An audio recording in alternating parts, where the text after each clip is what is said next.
Hey everyone, Tom here, and this is going to be my commentary track for Batman vs. Superman Dawn of Justice. This is just going to be like a form of escapism from the COVID 19 stuff that's been going on in the world recently. So if you want to sit down, relax, and laugh with me, awesome. You will be responsible for getting your own version of the film, which I will be watching the 3 hour Ultimate Edition. The reasoning for me not being able to show the whole movie on my channel is that I don't want Warner Brothers to strike down my channel. So that's why I'm sort of having you get your own copy and then sync up with me. Off the top, I will be announcing where I am in the opening logo so you can appropriately sync up. With that being said, sit back and enjoy.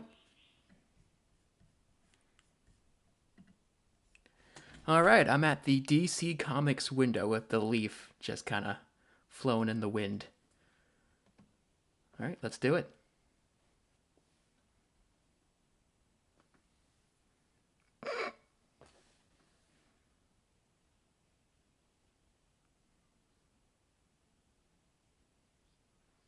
Grim, grim, grim.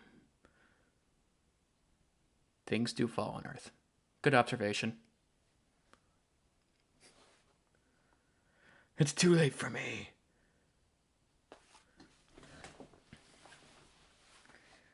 Believe it or not, I actually really like this opening.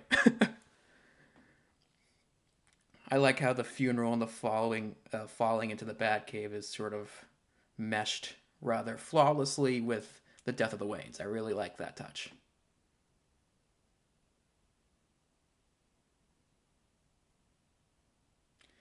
And the score by Hans Zimmer here is pretty great.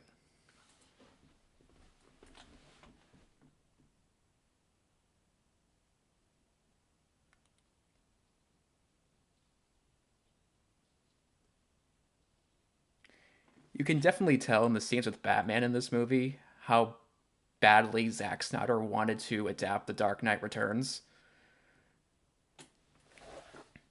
Like you can just feel it coming off the screen. He's like, "Come on, please, give me Frank Miller. We can collaborate."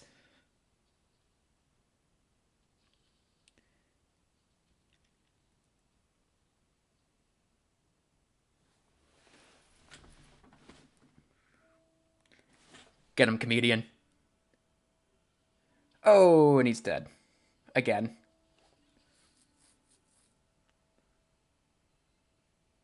Things falling. I like what you did there. This opening is also very reminiscent of what Zack Snyder did with Watchmen. It was really cool. Little directorial continuity there. Doing everything sort of at a still image, then dissolving into the next, which I really like. Uh, and there go the iconic pearls.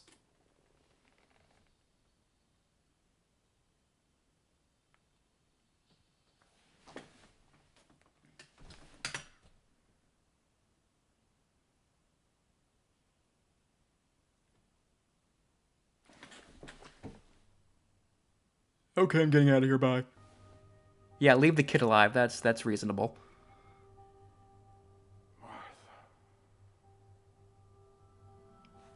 Remember that, kids. That comes back. Uh, uh.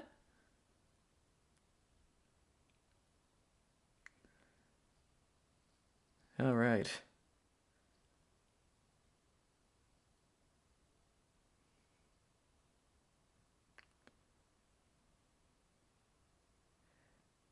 I remember when I first went to the movie theater to watch this. At this point, I'm like, okay, we're gonna do the Batman Begins thing. The bats are gonna jump out and surprise him, and then we're gonna flash forward to present day. Just get to Metropolis sack, and we'll go from there. But then, all of a sudden, Bruce begins to levitate. Any minute now.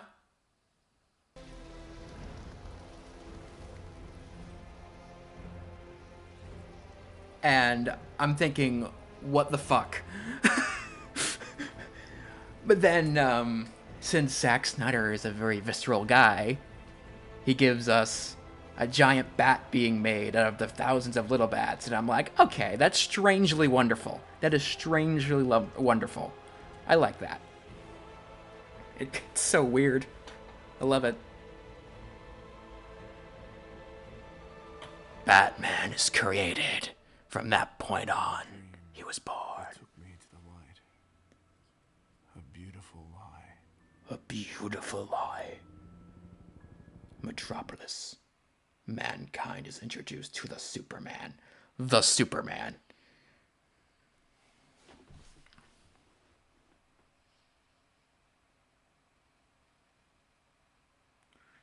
Here we go. All right. Oh, that's not good. The World Engine.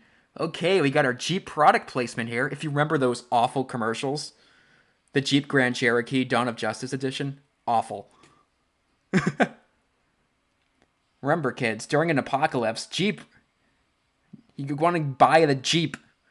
Remember, that's what we want to take away from this. During an apocalypse, Jeeps are best.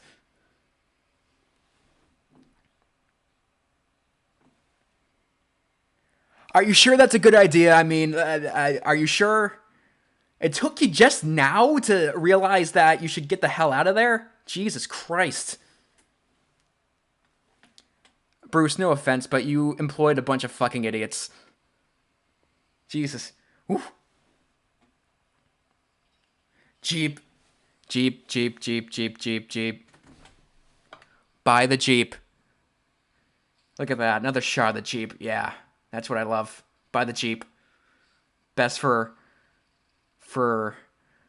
9/11 style extraterrestrial events. On a serious note, I think they synced this to the end of Man of Steel actually very well. Like, basically, you're just seeing the ending of Man of Steel, but from the human perspective and sort of what it all cost and sort of the effect it had on the human race and their perception of Superman. Basically seeing him like, well, at least how I'm interpreting it, as some sort of, like I said before, an extraterrestrial 9/11. Or at least that's how Bruce is seeing it.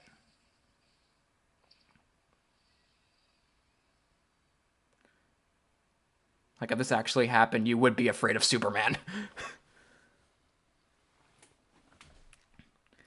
And I love that Bruce is running into the destruction instead of running, like, while everybody else is running away. I think that's awesome.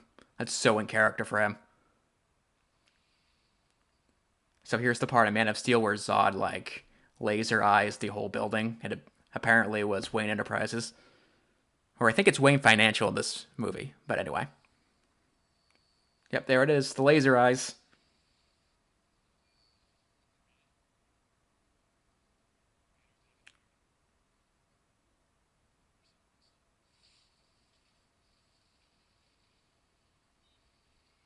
Ah!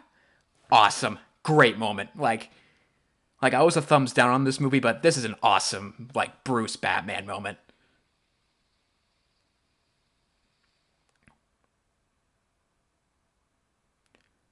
Give me horses. Give me horses. Give me horses. Give me... Yes! First horse of the movie. Love it.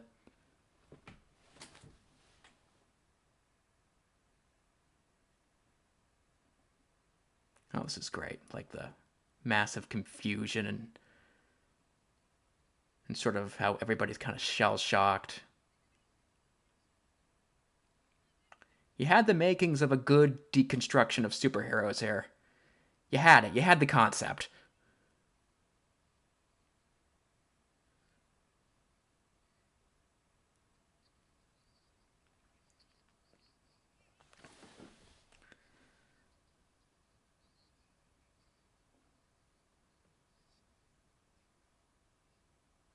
Oh, I actually kind of like this character because he was sort of the poster child for collateral damage in anything like this, be it war, be it an attack. Like, while we quibble the little guy still is fucked. So I like that. And of course, this moment is, Bruce sort of being in solidarity with someone who had just lost her parents, as he did.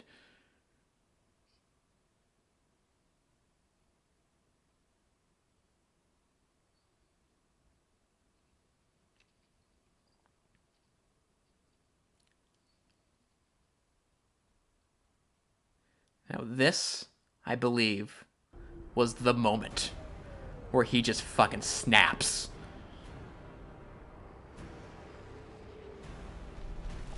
That's it. Dun dun dun dun dun. Oh, you had it. You had it. You had it. And you'll see, slowly but surely, they just piss it away.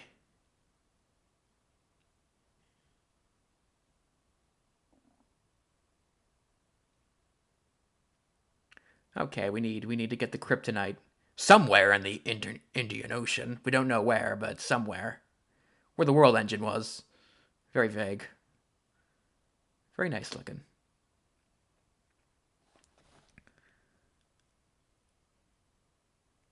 Alright, we need the kryptonite to fuck Superman over.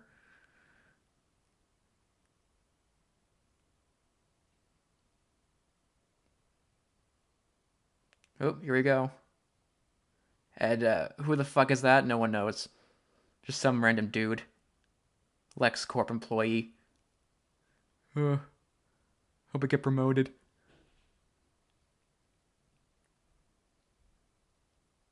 Dr. Livingston, I presume.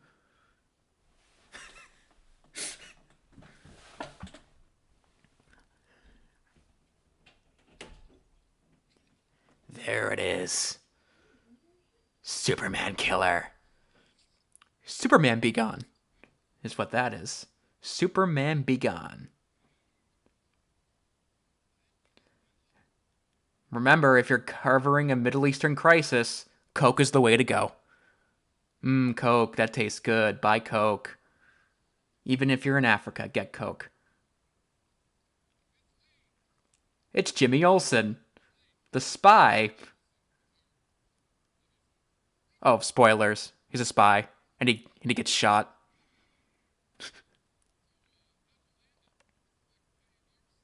People were so fucking mad. Like, for me, like, it's Jimmy Olsen, like the Superman's pal.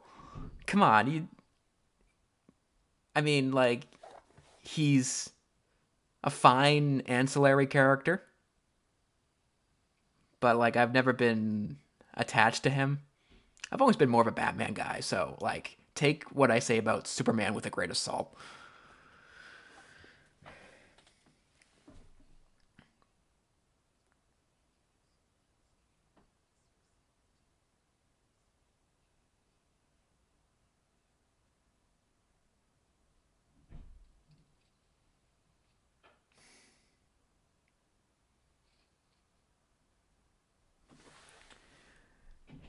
Amy Adams, the love of my life. Oh, general guy.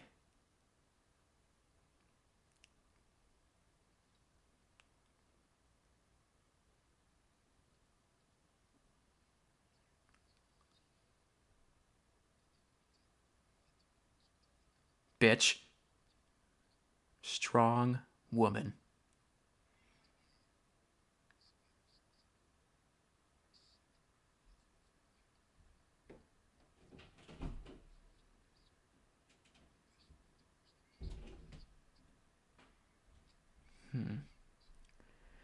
This was so unnecessary in the grand scheme of things.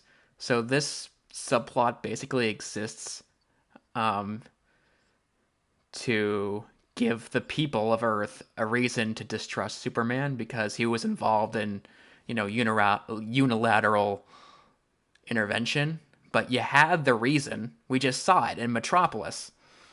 So you didn't really need this subplot.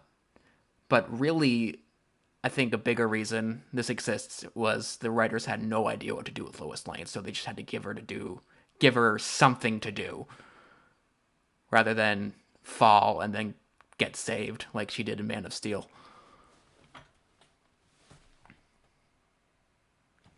The latter half of Man of Steel. He's a spy! People were so pissed off, I remember. Jimmy Olsen, the spy! I think it's just hilarious. Like that. They made Superman's pal into like a super secret spy. He's a photographer! It makes Lois look like such a fucking idiot. Oh, we know he's multilingual too. The gritty version of Jimmy Olsen. The spy who gets shot in the head. We're cool. Oh, oh no. Boom. And that's the end of Superman's pal.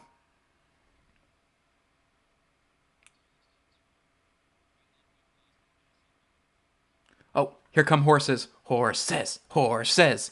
Horses. 1, 2, 3, 4. 4 fucking horses. Love it. So, I'm very happy that I'm getting my horses here. Fuck you. That's what I say.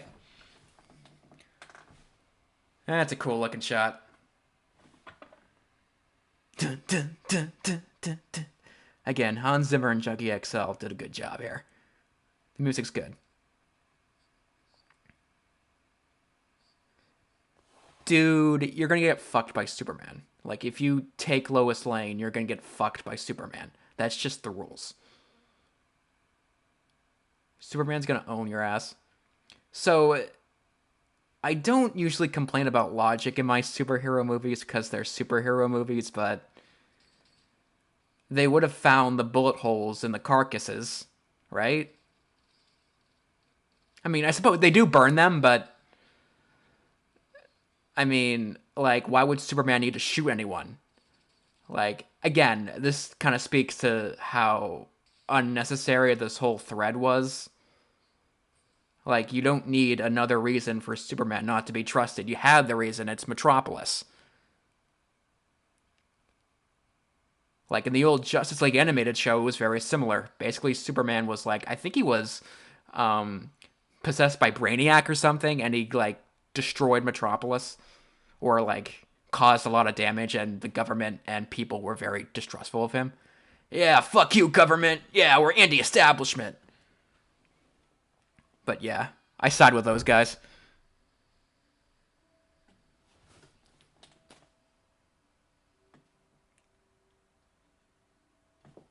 This is a cool introduction, by the way. I was really kind of sad that they had to nix this in the theatrical cut.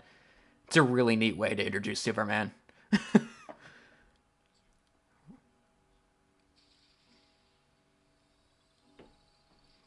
Faster than a speeding fucking bullet, baby.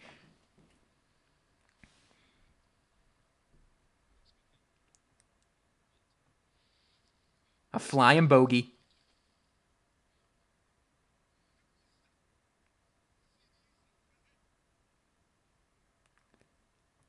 I really like the Hans Zimmer Superman score. It's really nice. It's not hummable like John Williams, but it really sticks with you. I like it. Yeah, that guy totally died. Again, more of a Batman guy than a Superman guy, but even I know that Superman doesn't really do that kind of shit.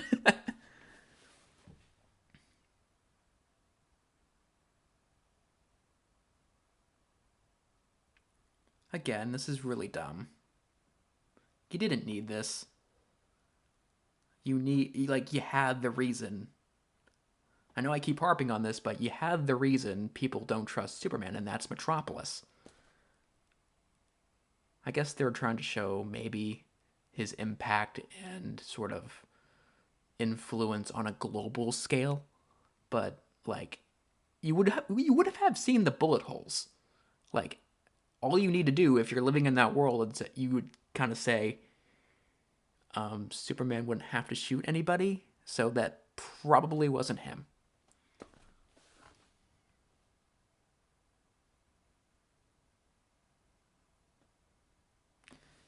And there's your Lois Lane MacGuffin, that little journal.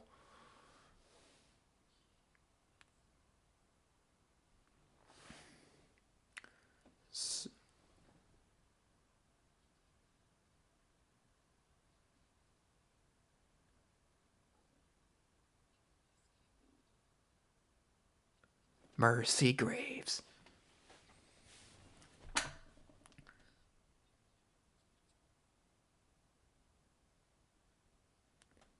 Remember how in Justice League everyone was all, Superman was a beacon of hope. Everybody loved him. And then you see this and you're like, no, no, no, no, no. That wasn't the case.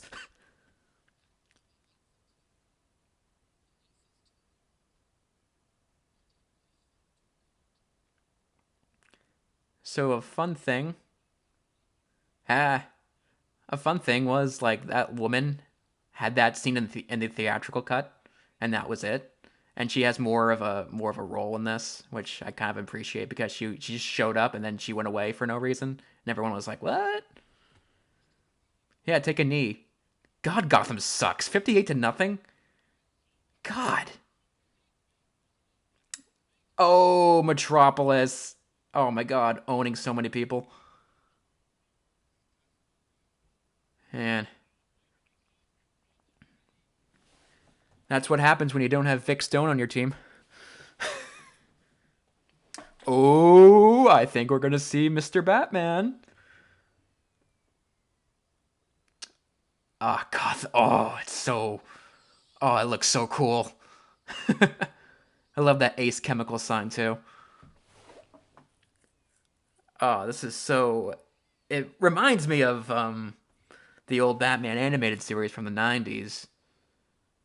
Sort of the camera angles and the mysterious nature of it.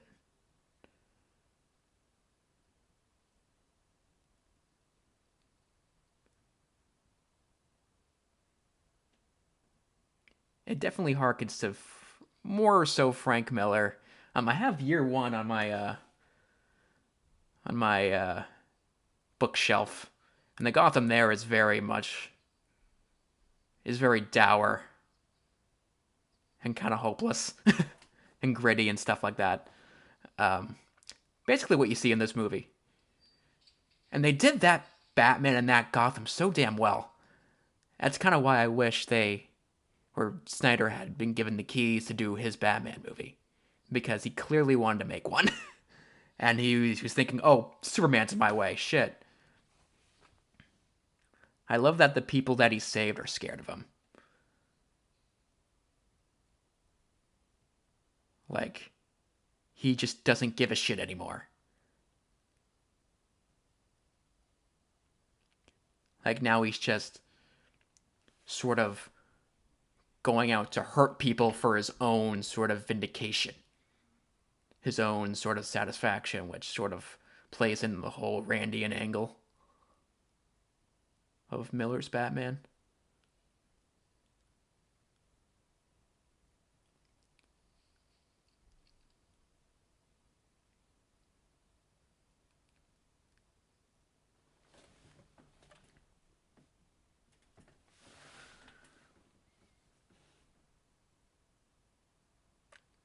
Yeah.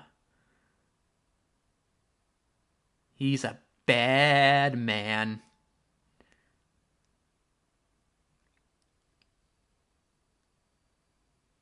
Ooh. I fucking love that. When I first saw that, I thought, okay, that's a little hokey, but like, as I see it a couple more times, that's kind of fucking cool.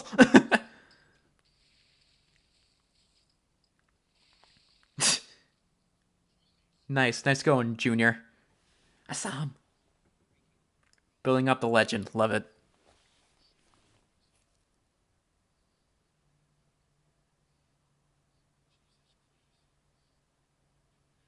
Dun dun dun. Man, he did that knowing that he would get his shit kicked out of him in jail too, because the Bat brand is sort of, they call it a death sentence, which means like someone else sees that, like a gang member or something, and you're dead.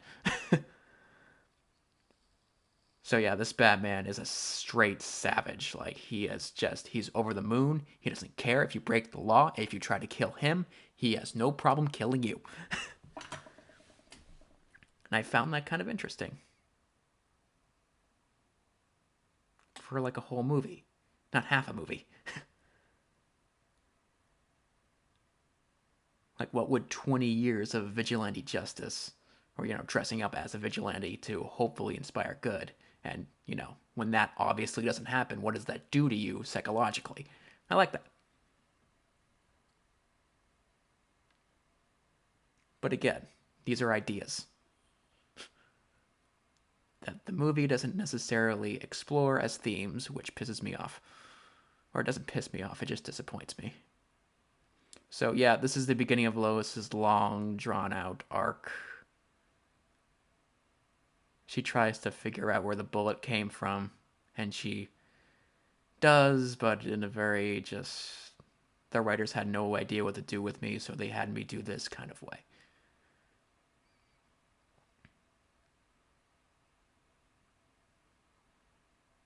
God, they're so awkward.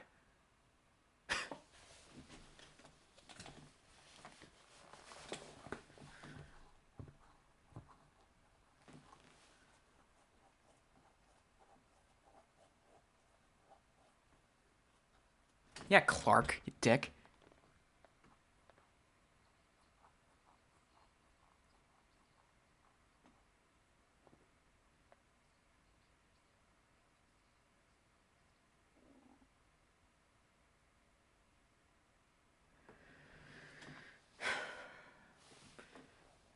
I feel bad for Henry Cavill. He was given, like, minimal shit to work with here. He was good in Man of Steel. Like, people say, oh, he was stiff, he was a sad sack. No, he wasn't. He was just a normal dude who all of a sudden gets the weight of the world, thrust upon his shoulders, and he sort of reacts to it the same way you and I would. He has a family, he has stuff to lose. Like, he has no idea. He was very vulnerable. I like that.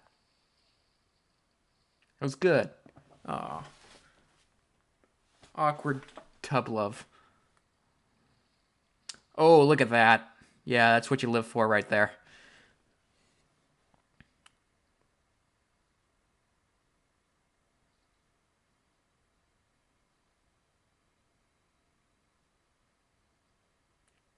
Bruce.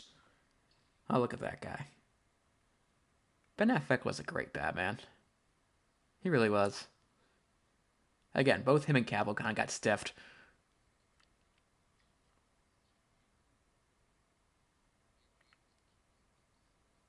I love their dynamic.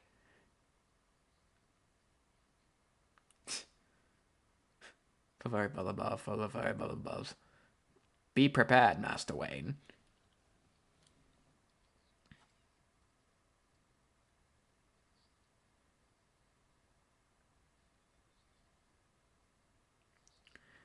I like that this Alfred has been around the block and he knows a lot and he has a technical hand in everything that's going on.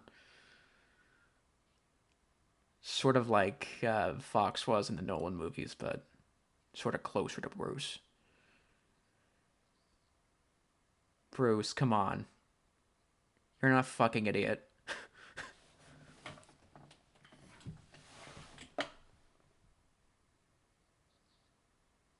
Ba-dum-bum reference.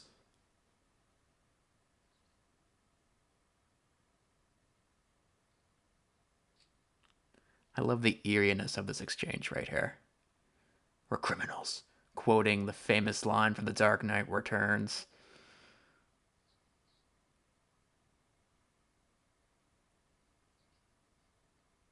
You're different now, man.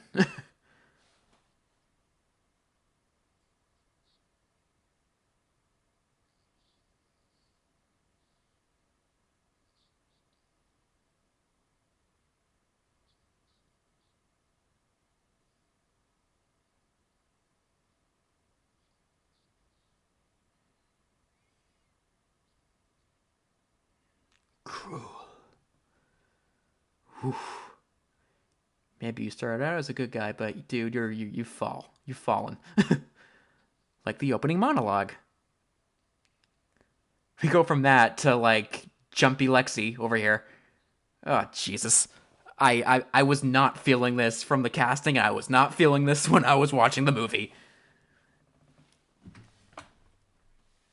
Ahoy, hoy, hello. I, uh, I just don't. If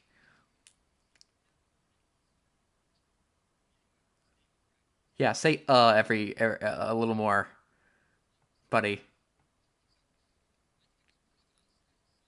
B.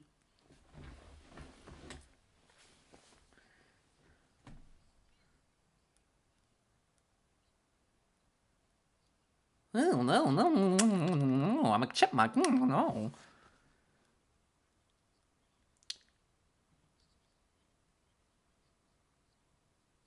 Again, all you needed was Metropolis.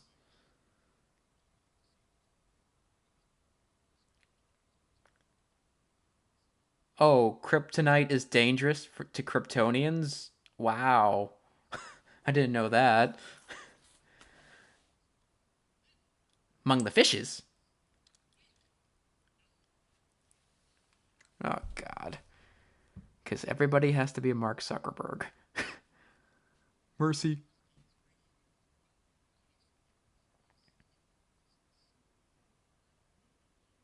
Don't do it, Holly. Don't do it.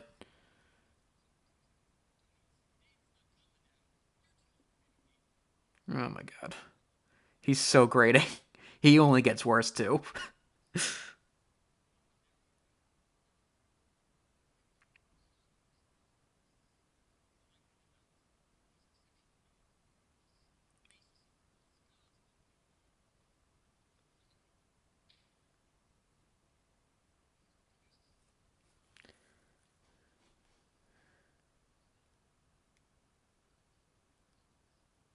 Nice reference, Slick.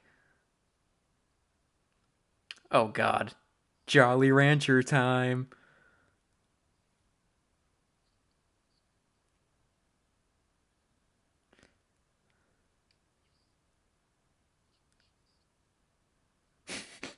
Jolly Ranchers. Lex Luthor's favorite. Because he's like 10, apparently. You barely fucking know him. You've seen that he's unhinged. Why would you give him. Oh my god. Fucking idiot. Oh, durr. I do like this theme.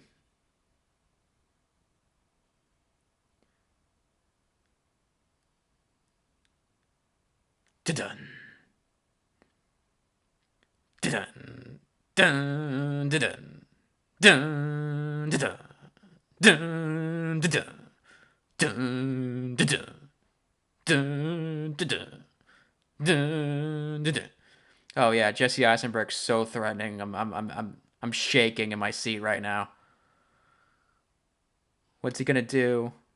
He's gonna stutter me to death.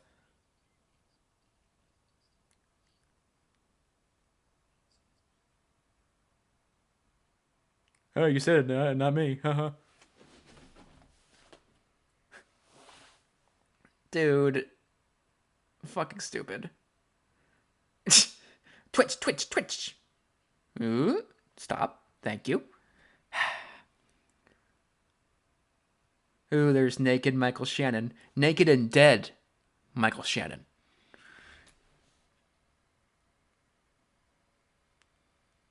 Oh, those come back. The fingers. Or the prints. He uses it to get into the AI of the ship. Oh my god. You're not being funny, screenplay. You're not being funny or clever. You're being grating. Those eggs are so fake.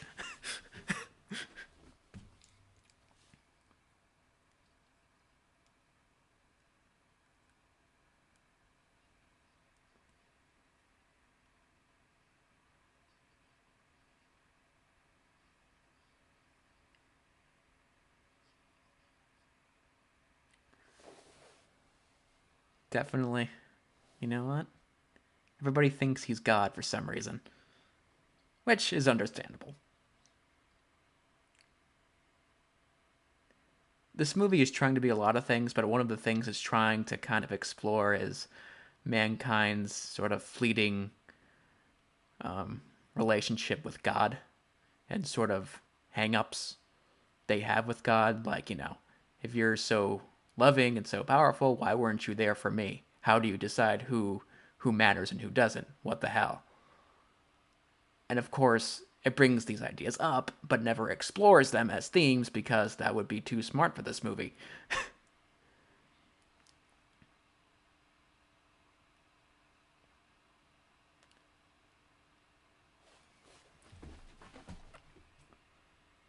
Case in point, Wallace Keefe. Basically the collateral damage of Metropolis. He's a hero? What the fuck? No, he's not. He paralyzed me. I thought that's an interesting thing to get at. No. Graffiti. Don't do it! I'll shoot you!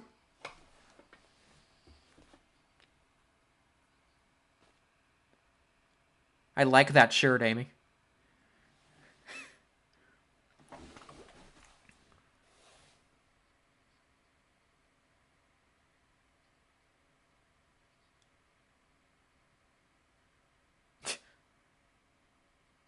I love how, like, Metropolis is pretty much Oakland.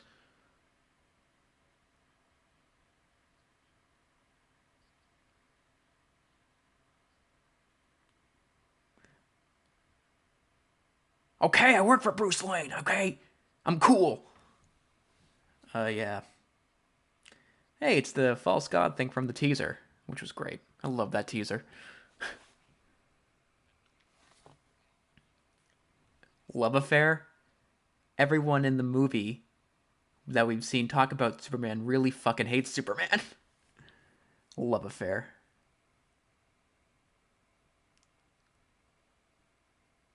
Again, Amy, nice shirt.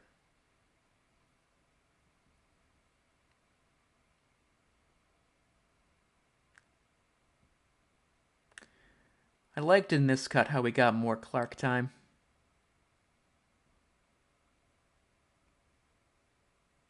I love the strings as we approach Gotham City.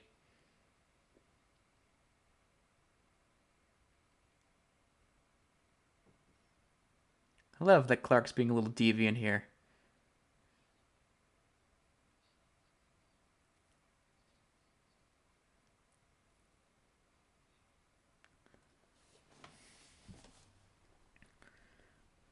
Oh, the Boy Scout trying to do the right thing.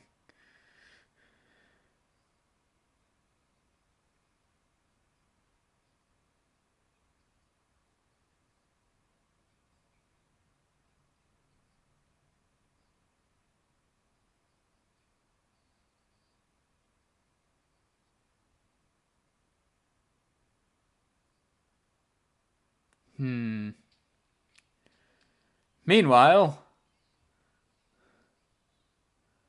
yeah, that isn't totally normal human being right there. With a totally normal psyche, that Bruce Wayne. Oh, boom. Oh.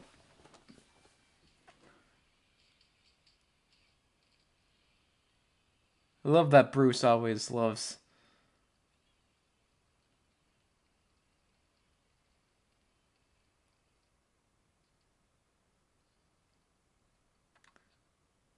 It's KG Beast, everybody.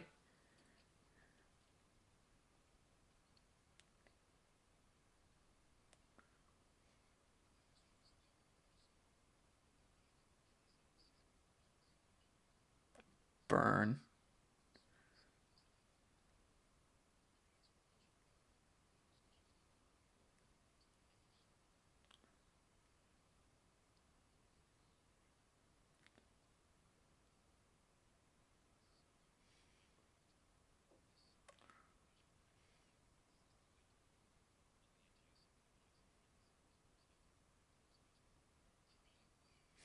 In Gotham. Morpheus was great in these movies.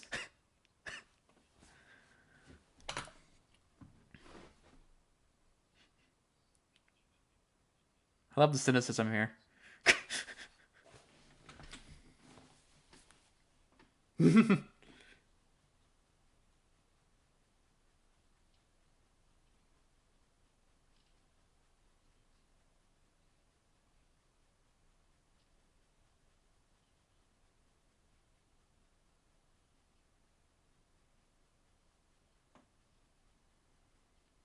Hmm.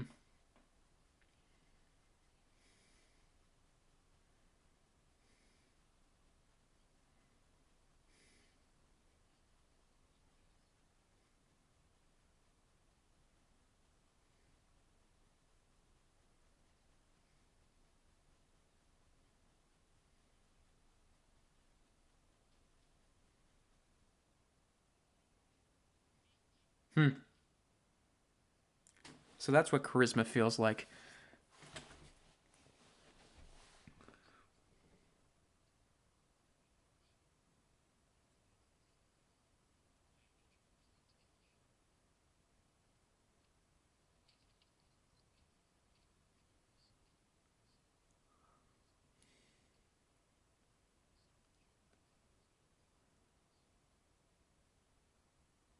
Hmm. What does that tell you, the viewer? It was Lex. No shit, Sherlock. Senator! Senator! Hello! Hi, it's me, Lex Luthor, the totally threatening, the megalomaniac supervillain who hates Superman.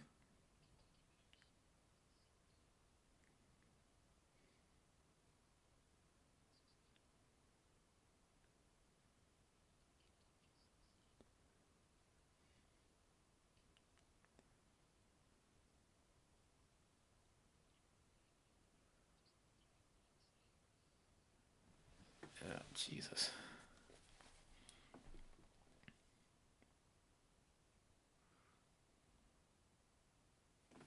The facade breaks.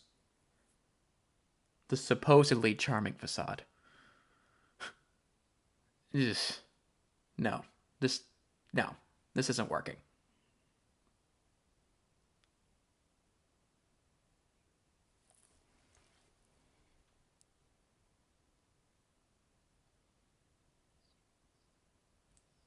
He reminds me of the Jim Carrey Riddler from Batman Forever, but I could be wrong.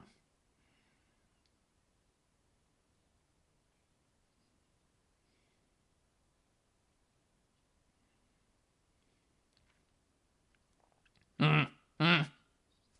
That's coming back. Pay attention.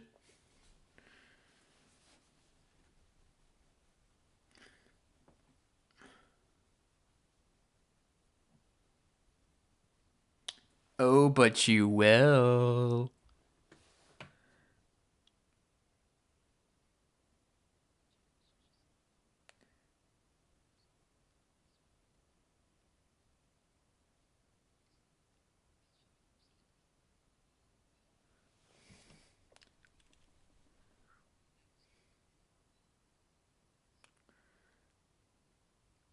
He saved your city, butthole.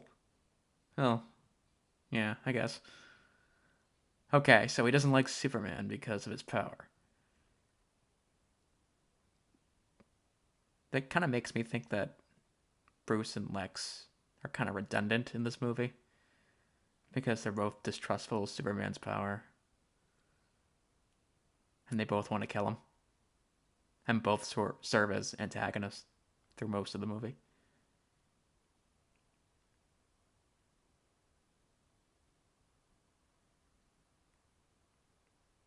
Ooh. So another reference to the Dark Knight Returns when Man Bat shows up from the wall. Here, there's very little substance and very little purpose. In the graphic novel, it it's sort of Bruce's subconscious telling him that Batman will never forever go away. I'm always going to be a part of you. I'm always going to be haunting you in the darkest corners of your mind. You know, I was paraphrasing there, but pretty much. At least that's what I remember. Here it's just, oh, look at that, it's a reference. The end. Which is annoying.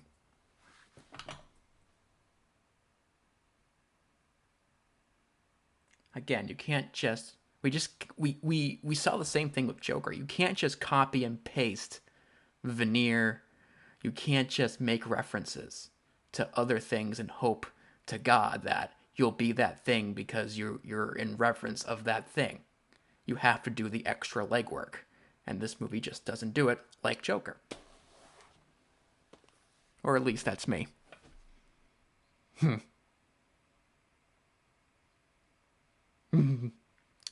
I love Wise Ass. Ooh, shade from Bruce.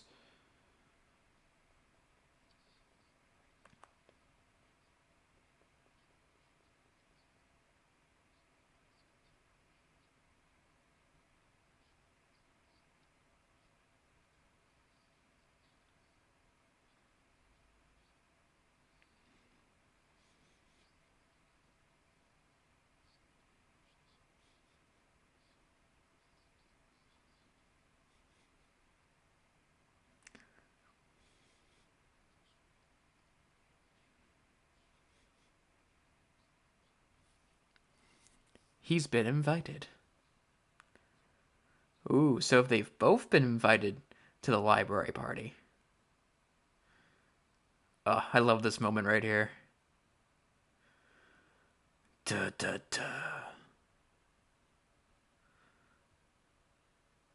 Oh, I love how his face is sort of, or his head rather, is shaking. How he's balling up his rage. Oh no! Robin! Apparently that was supposed to be Dick Grayson.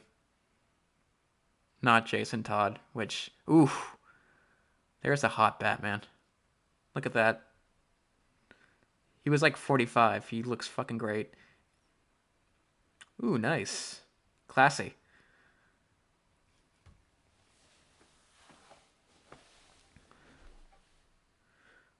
Uh, Wayne Manor. Wow, you really let it go, man. Bruce Wayne.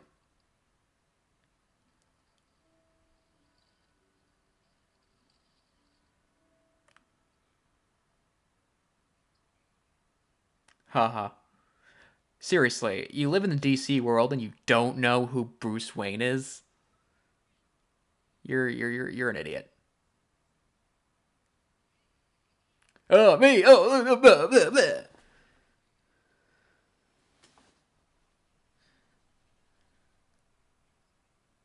Oh, there she is. Gal Gadot. Hello, Wonder Woman.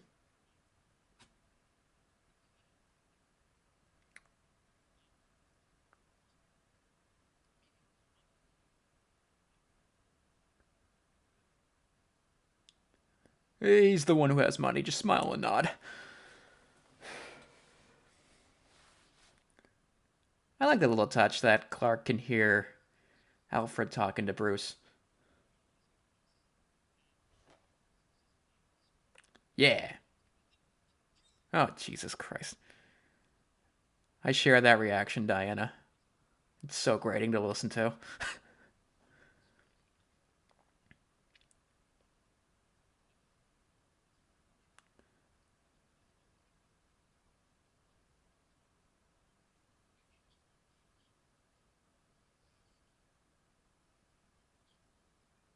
Again, I really like that they gave Alfred a more active role in the technology, sort of like what Oracle does, but it's Alfred.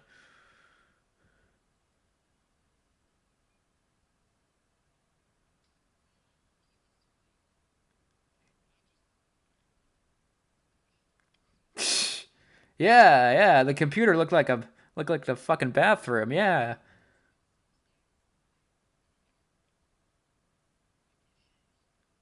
Smooth move. X-lax.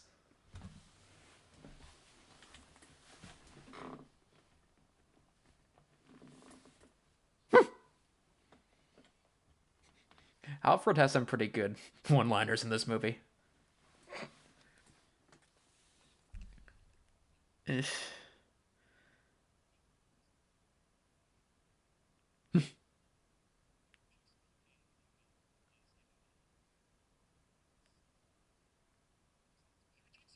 Um, Smooth, buddy. Um, so okay, not only does he hate Superman because of he distrusts him, he's also envious of his power. So it's envy and paranoia so far. Which is it?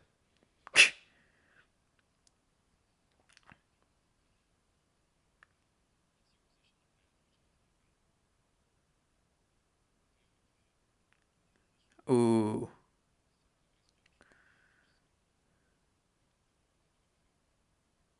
Yeah, you nerd. Yeah, nerd. I've seen it. Ugh.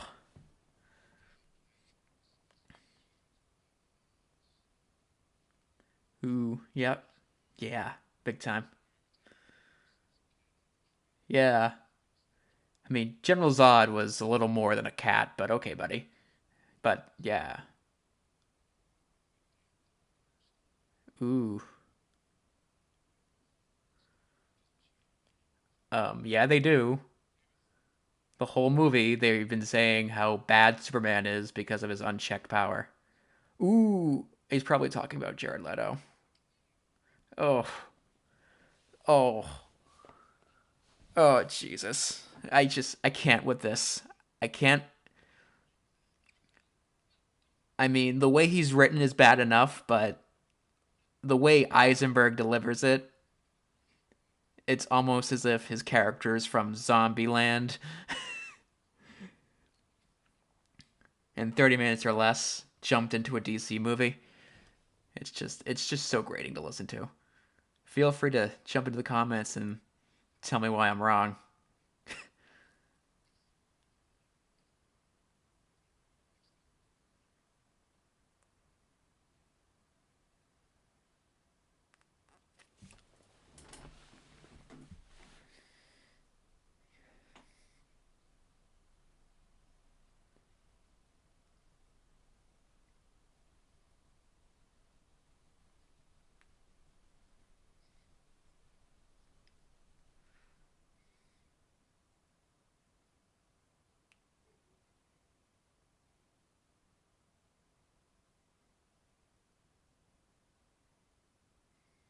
Uh-oh.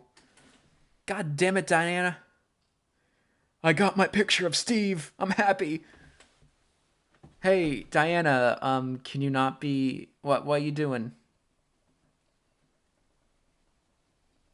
Oh, damn it. Hate when that happens. A burning building. Yeah, this is a little more than a cat, Bruce. Oh. Outwitted by Wonder Woman.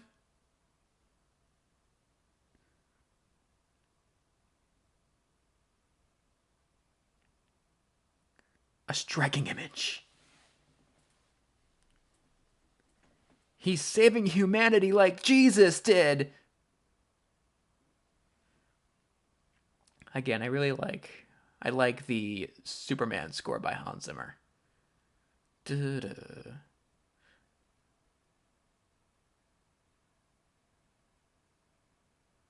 Really captivates you. Oh, you're the Messiah. This is just too subtle.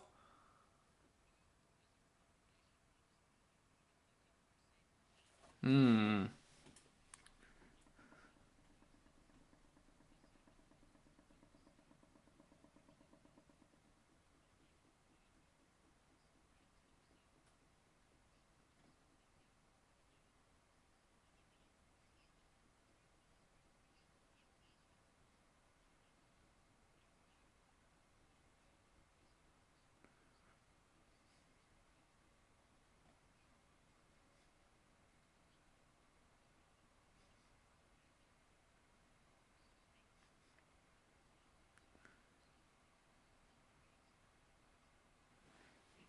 Oh man.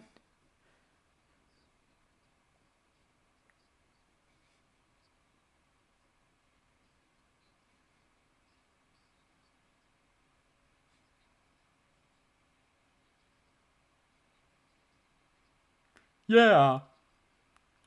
Oh, of course. Of course they had to have Neil deGrasse Tyson. See? It's legit because Neil deGrasse Tyson is talking about Superman.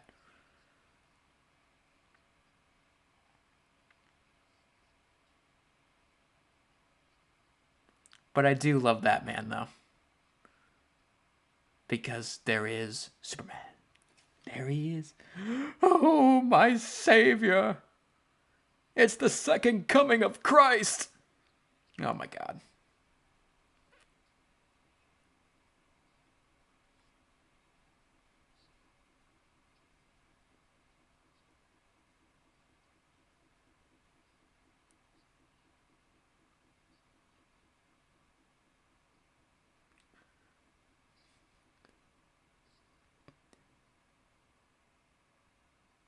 Oof. They really fucking hate you, dude.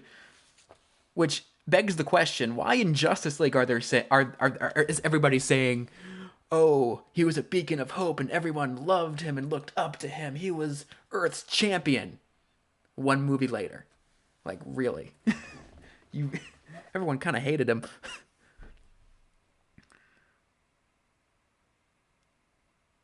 Look at, hi, again.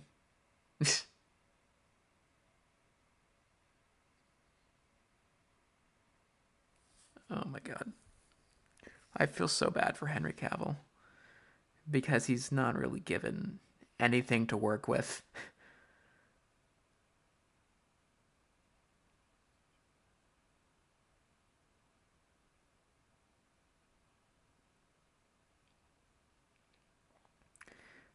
I really want Warner Brothers and DC to give Cavill a second look.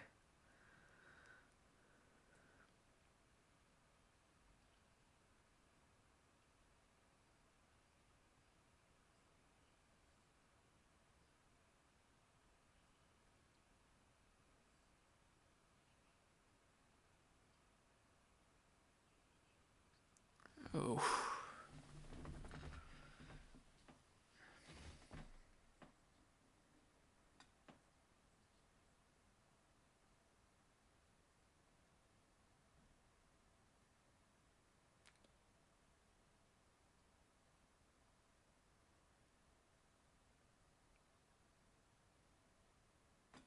So, okay, Clark's getting morally righteous against Batman.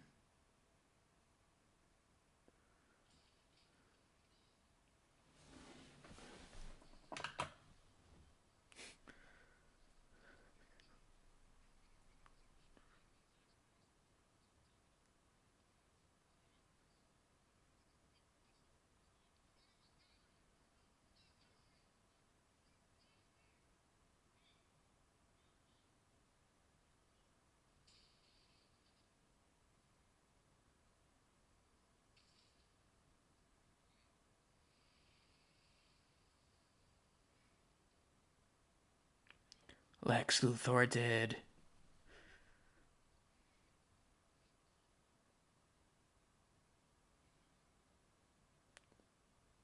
He wouldn't recognize Lex Luthor, but yeah, yeah whatever. Just the man. Ooh. We're edgy. We said the F word.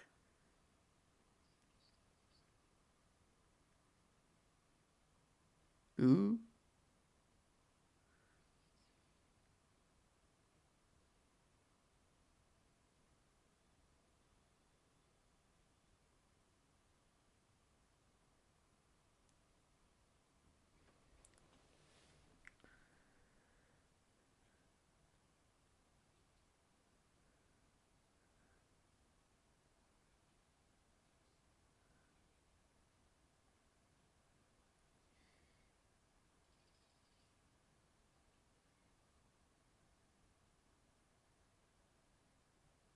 Mm.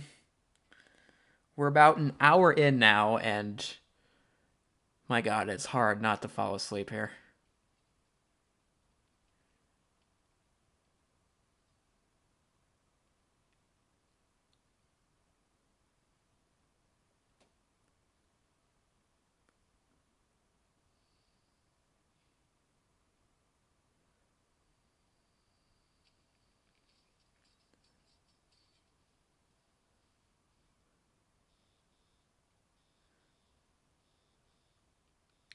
So, just in case you're not piecing it together, Lex Luthor is pretty much engineering the whole thing between Batman and Superman, and part of that, he paid KGBs to pay the inmate to stab the guy with the bat brand. So basically, he's responsible for everything that's been going on because he's an evil genius, and that's how he do. Harry Lennox, baby.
Ho ho ho! But they do. This is why they paid the $12.50. Hey, it's Jon Stewart.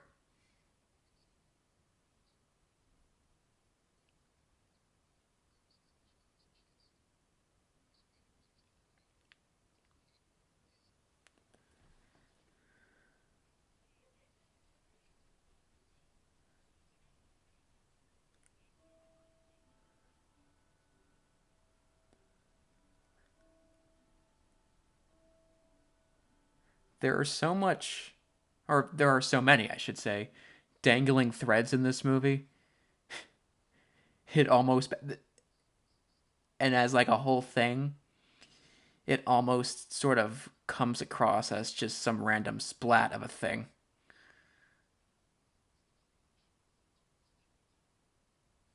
Like you have to go through it a million times over in your head to feel like that it made any sense.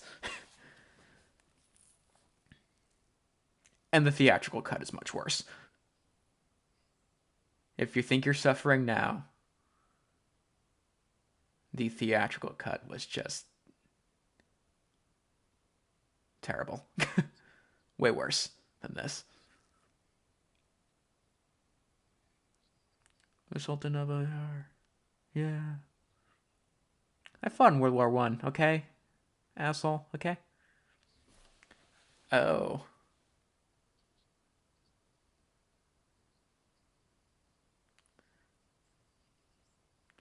You know what I kind of hate? How the trailers basically said, oh, this is Wonder Woman. But when you see the actual movie, it was clearly meant to be a secret and a surprise when she actually shows up at the end.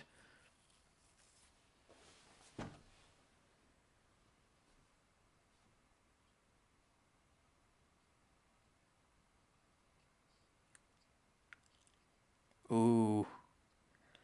Bruce is being really creepy here.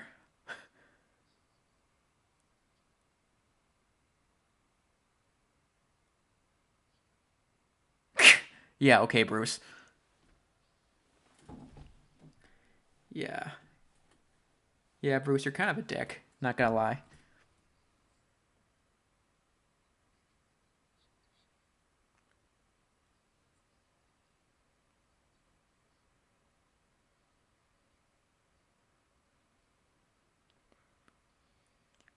Oh, she knows who you are.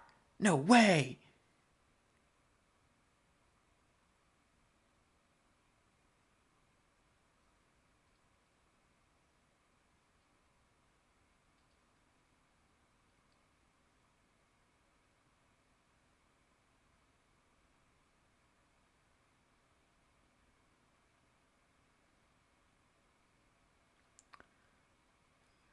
We interrupt this movie to bring you an advertisement for another movie where Batman is Mad Max and Darkseid has taken over and turned Earth into Apocalypse. And apparently, I think, has found the anti-life equation.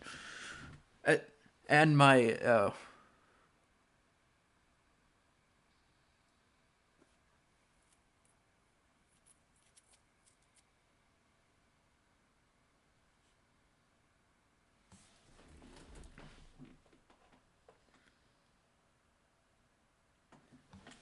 So this is like right out of like a completely other movie. See what I mean about this movie being a splat of randomness? There is no rhyme or reason to anything that's happening. Like, here's the thing. I'm not going to harp on logic in my superhero movies, but make it make some sort of sense in the context of its own world. Here, we're just going to random shit to random shit to random shit. And here, this only exists to set up the two-part Justice League thing that was going to happen, but then didn't happen because of the reception to this movie that we're watching now. Pisses me off. And believe me, this isn't the first time. I mean, this isn't the only time, I should say, that this happens in this movie. The other Justice League cameos are just, oh, they're so bad. Because very little is left to the imagination. Basically, they go in front of the camera and say, they might as well have gone in front of the camera and say, hello, I'm this superhero. Watch our movie in 2 years. It's just very cynical business practice.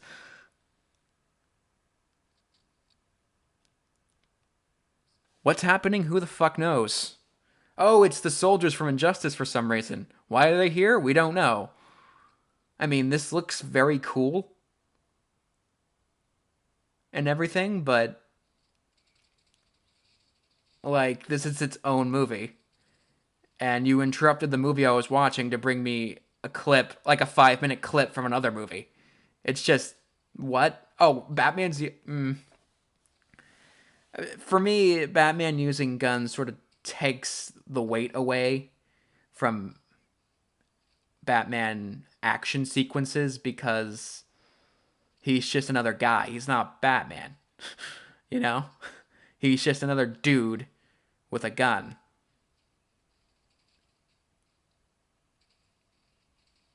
Parademons! Oh! I felt that the parademons here looked better than they actually ended up looking in the Justice League movie. I would have loved to see this full movie. This looks really cool. Despite, you know, everything I just said. Ooh, neck snap.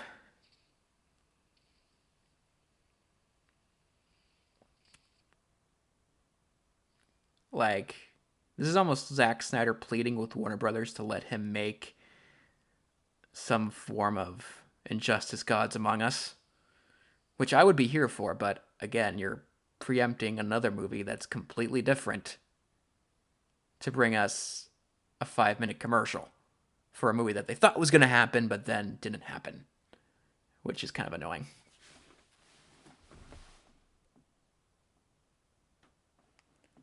Ooh, bitch. Bitch. Oh, I'm killing you motherfuckers. Okay. What does Marcellus Wallace look like? What country are you from? Yeah, that's right.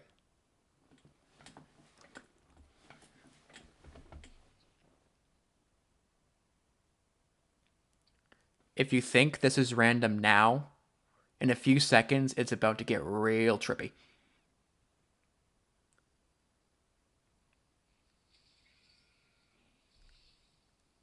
What? Listen to me now! Again, this movie is a splat of randomness. It's a splat. I'm too soon. Imagine being a non-comic book fan watching this and you're like, what the fuck is happening? Fear him! Find us! Watch Justice League in 2 years. Buy your tickets now.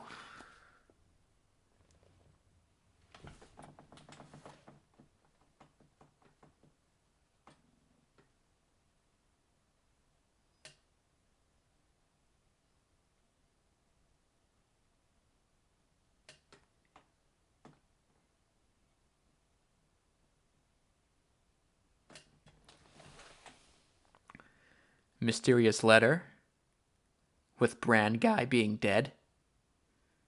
I wonder who sent those.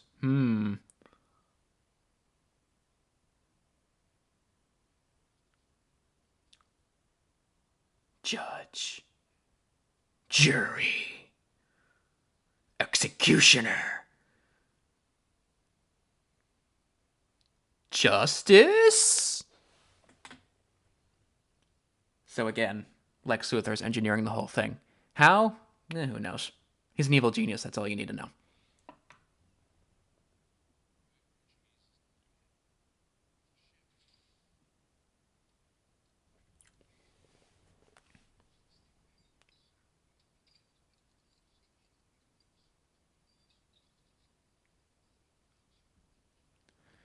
This is sort of another example of a really good, eerie scene depicting how far Bruce has sort of fallen from his former grace.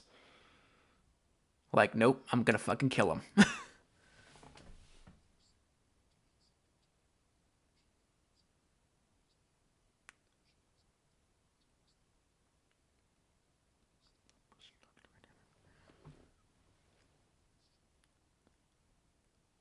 I really love the XL score and the Junkie XL and the Hans Zimmer score here. Really like it. 2 years ago. Thousands of people. What's next?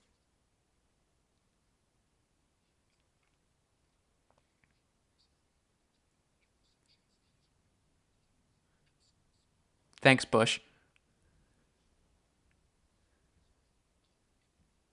Not today.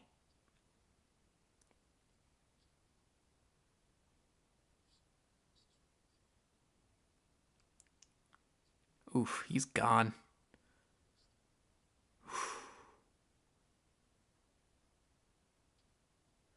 Again, Ben Affleck was really, really great in this movie. He's a great Batman. And Bruce Wayne, too. Because he was Bruce Wayne there. Obviously. Ooh, a political cartoon.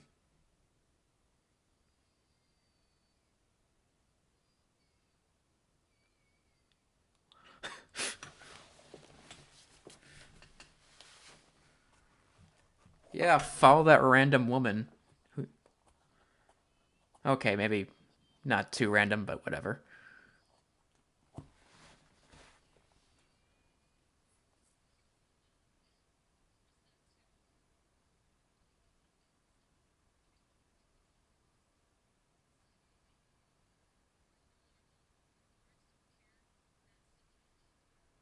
That's the judge.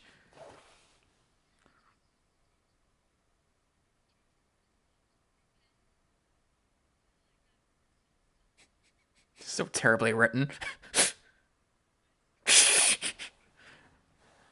You know what stops him? A fist. That's the judge. Oh my god.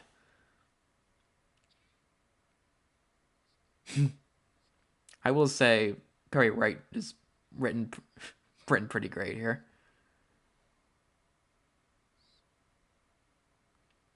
It's a ship.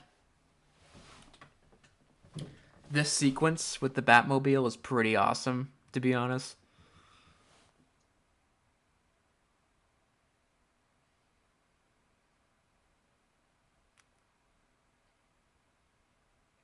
There's still like 2 fucking hours left. Feels like I've been here my whole life. The past 20 years just wasting away watching this movie.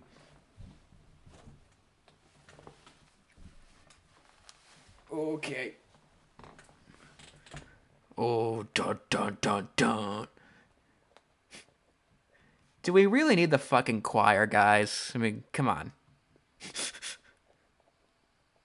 There was a really funny quote from a review that likened the soundtrack or the score to like basically it was to a choir that sounds like they're being drenched in lava or something like that. Dun, dun, dun, dun, dun, dun. Ooh, sick. Again, this was a really cool sequence.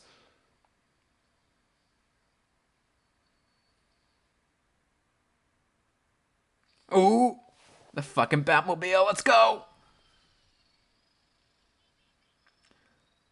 I love how when they see the Batmobile, they're just shitting themselves.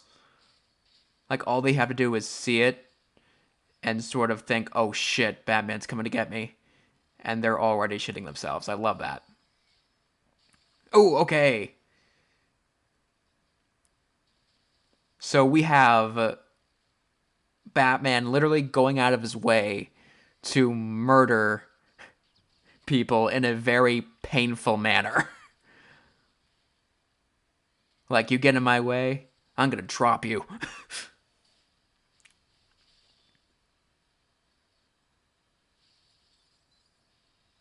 Like, you forfeit your life. Oh, that's the coolest. Oh,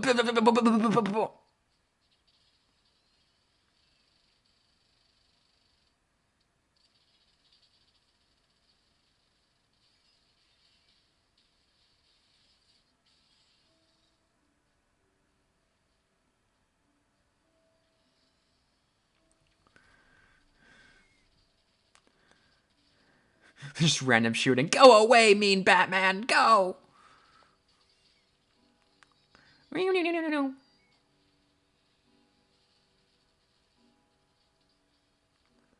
Ooh, go, go, go, go, go.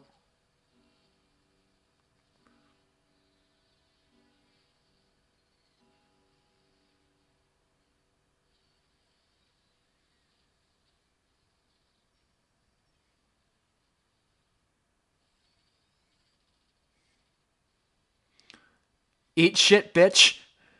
Boom! Okay, whatever you say, movie.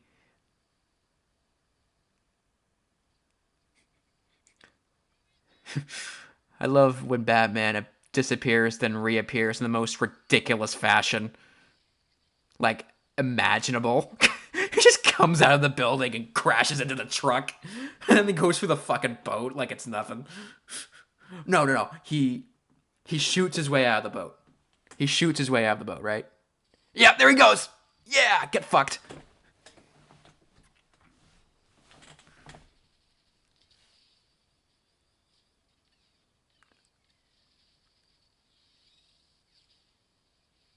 Oh, chill with the fucking choir, Zach. Jesus Christ. This is not as important or thought-provoking as you think it is. Oh, ooh. Sexy man. Stop for the sexy man. So, thank you for letting the criminals who have your one weakness get away. Good. That was really smart, Superman. I remember this was the scene that they released during the Super Bowl, and I remember getting so excited. I'm like, oh my god, it's Batman and Superman. This is gonna be great. And then it just wasn't great. The bat is dead. It's so funny when they released the Super Bowl spot. I thought it was edited, so like they cut out a bit of the exchange, but they didn't. I'm like, no, no, no, this is too awkward. They'll have a refined version in the final film. Oh wait, you will. Yeah, you really showed him, Bruce. You threatened him right when he flew away. That's some real Sean Avery kind of crap right there.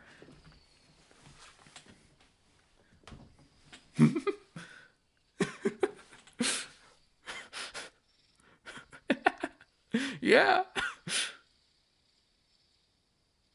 Okay, that was pretty fucking badass. Like, come on, that was great. That was like the most Batman thing ever. Fucking awesome. Fuck you, bitch, I'm Batman. Get the fuck out of my way. Again, Ben Affleck was great in this movie. Great Batman. Ooh, what happened to the truck? My god. Ooh, he's tracking you. You seriously couldn't see that? So, when I first saw this, I thought this would, okay, we're going to see Batman break into LexCorp now. That's going to be cool. And you'll see what comes of that. And it's really fucking lame.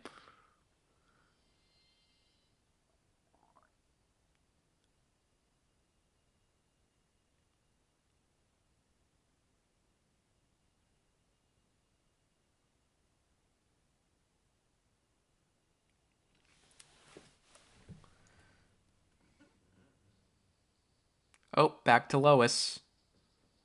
Really hard cut.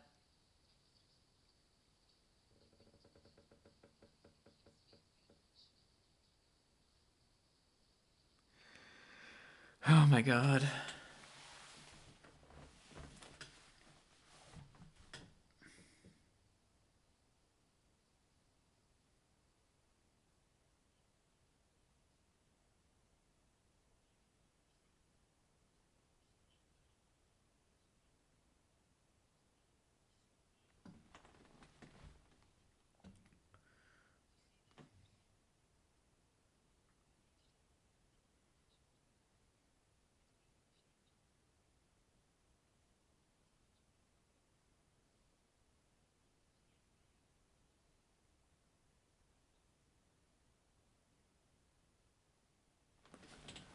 Again, I really like the score that Junkie XL and Hans Zimmer came up with Lex Luthor. I just wish Jesse Eisenberg kind of lived up to it, which he doesn't. And he still thinks it's fucking Zombieland. One of the problems I had with Man of Steel is that people kept talking at him and making speeches at him instead of him being an active character, and that he was kind of passive. And like that is way worse here. Like he's not talking, he's, stone faced. Well, people are like, this is what this means to be Superman. And like he just sort of lurches his way through the movie. Again, it was minimal, I felt, in Man of Steel. But here it's too glaring to ignore.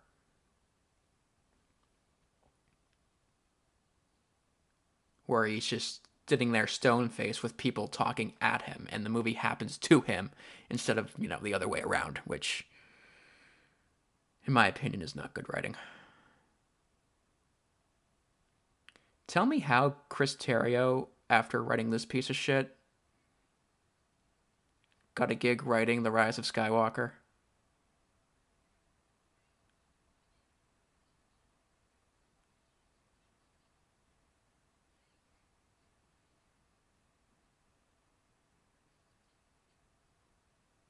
Ooh. Yeah.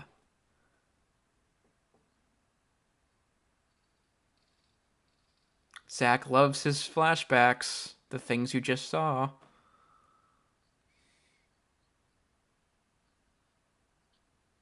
Duh. Lex Luthor, he wouldn't do such a thing.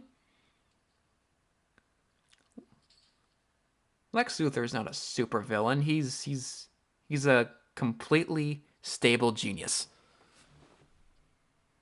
Or was it a very stable genius at that?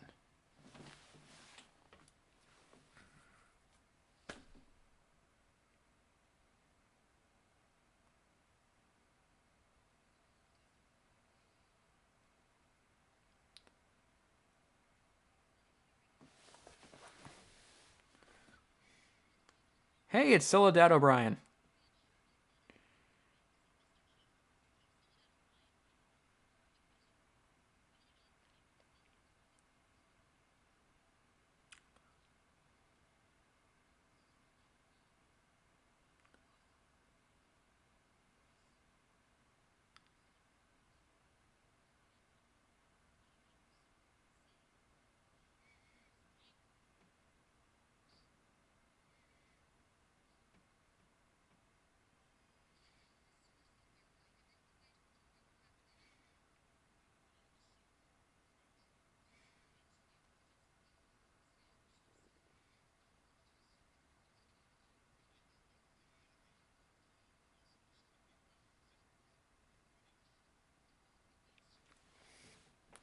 Lex Luthor wouldn't do such a thing. He's such a good egg. Ooh.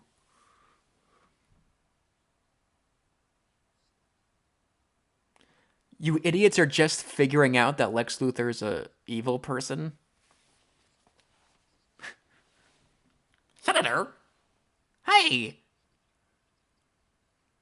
This version of Lex Luthor reminds me of me at like 15. Whenever like I would talk to a girl I liked. Be like, hello, hello, hello, hello.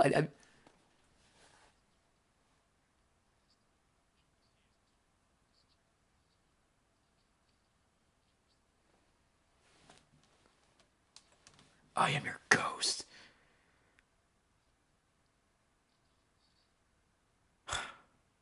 Yeah.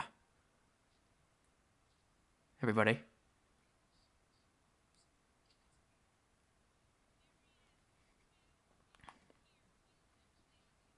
Here he is. In the flesh. He's hovering like Jesus of the moment.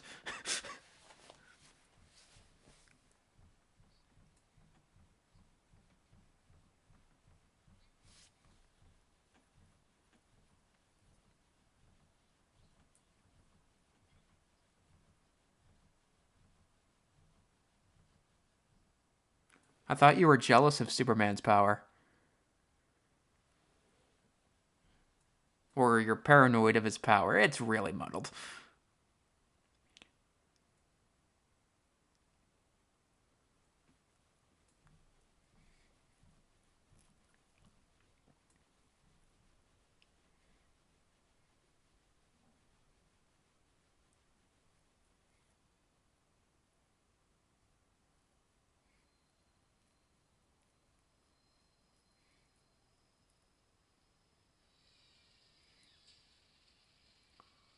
Oh.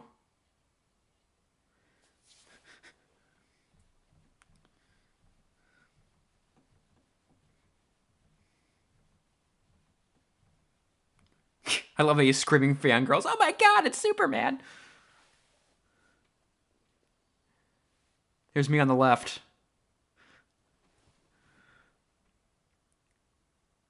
This was filmed in Detroit, by the way.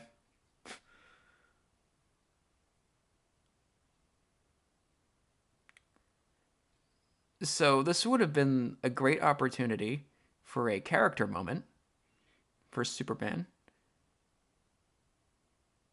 for our little Boy Scout to assure the people of Earth that he is no threat,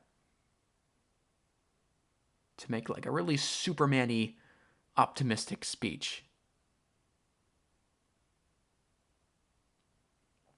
But instead, the following happens.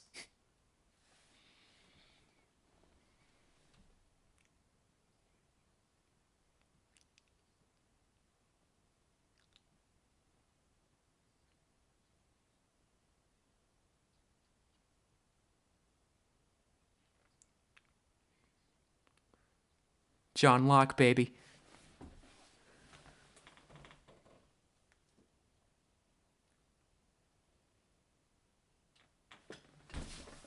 Where's that Hobbs?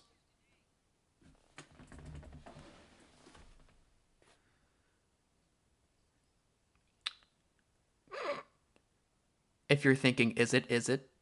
Absolutely. Snyder went there.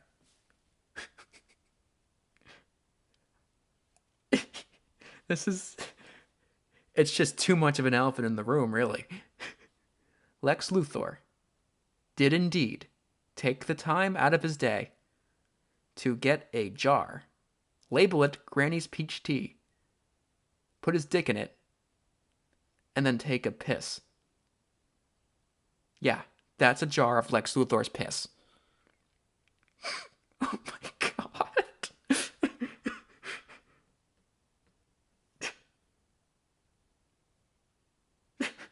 Literally, like, what?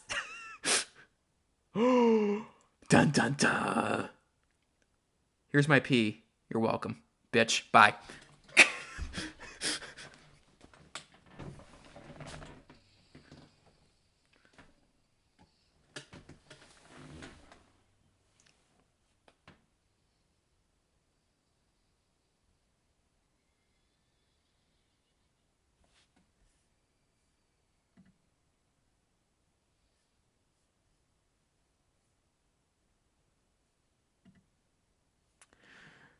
Oh. Again, Henry Cavill, stone face, looking all vacant and empty.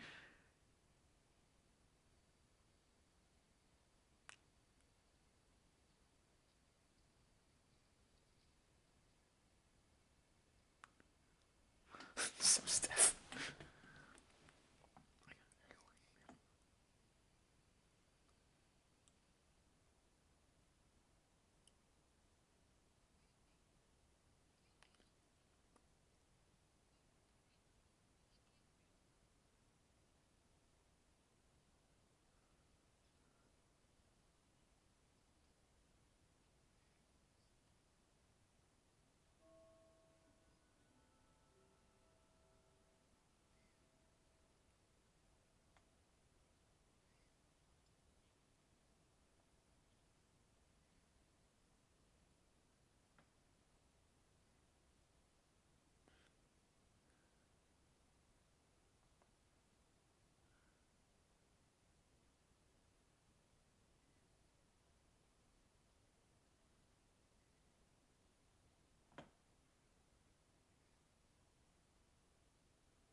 He really takes off with a bang, doesn't he?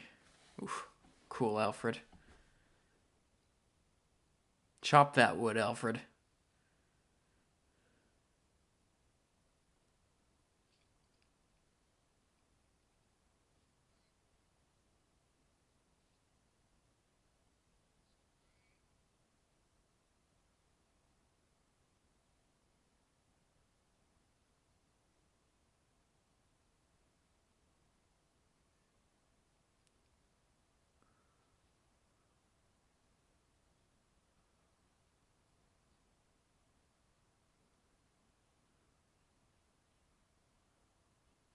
So I'm not really understanding why Lex Luthor would think that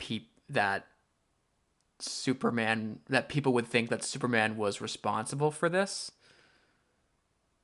because it was a bomb. Why would Superman need a bomb? And Superman was seen helping victims get medical attention. Oh, here's that payoff for the Batman tracker. You thought he was gonna like break in and sort of like an exciting break in action sequence. Nah, fam. This is after we skipped all that because that would be like too exciting for this movie. So yeah, he did it. He just did it off camera.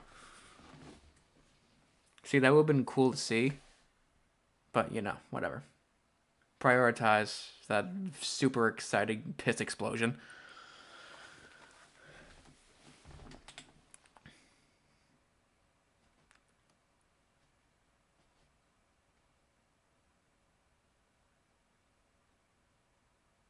But whatever. That's why I'm not a filmmaker.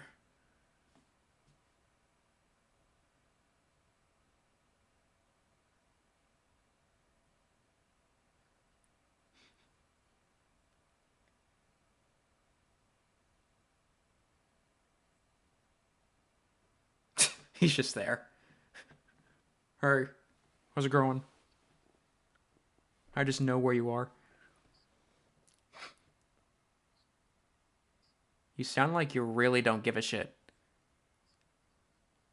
He sounds a lot like Dr. Manhattan here.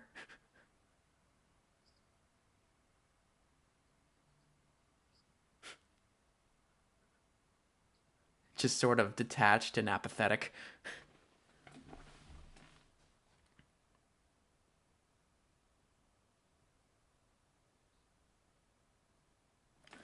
Well, yes, that's true.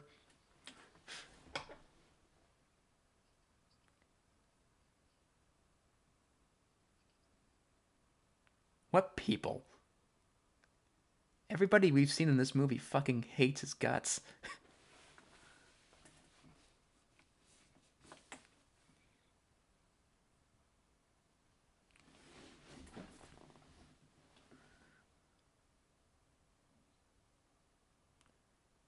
So, a problem.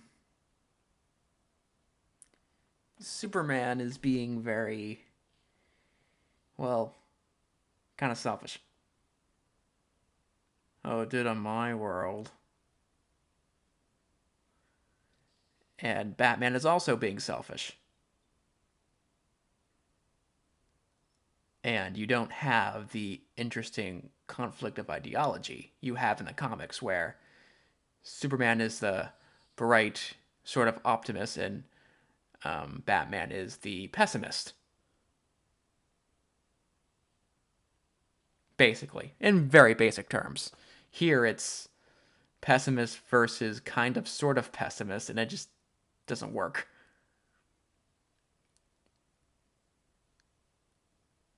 Or if you want to get deeper about it, you have a Randian objectivist versus Batman versus a kind of sort of conflictive or conflicted Randian objectivist, which is just it just gets rid of all the things that were interesting about their dynamic.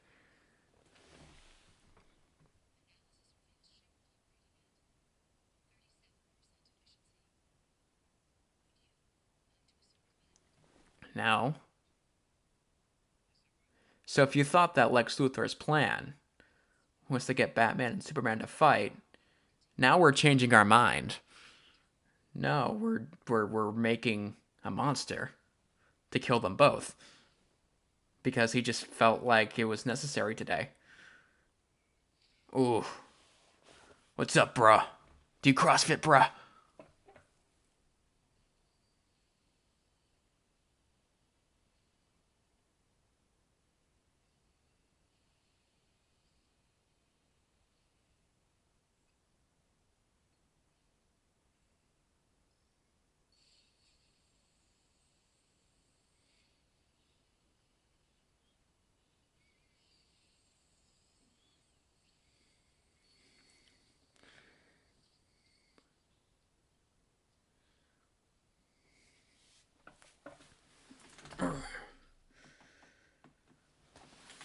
I wish I was in that good of shape. Ooh, cool.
Oh, here's the super cringy Justice League plug, by the way.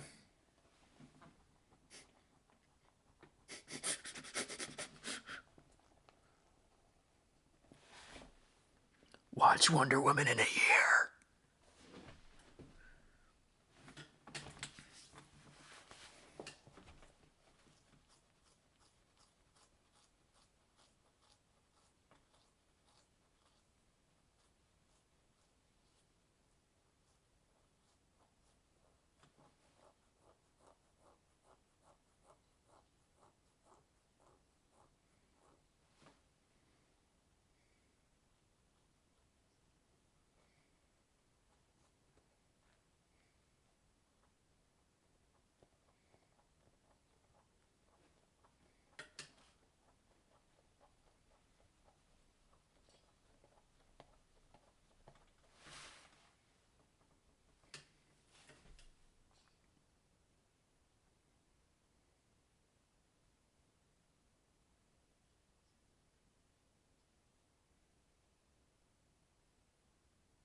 So,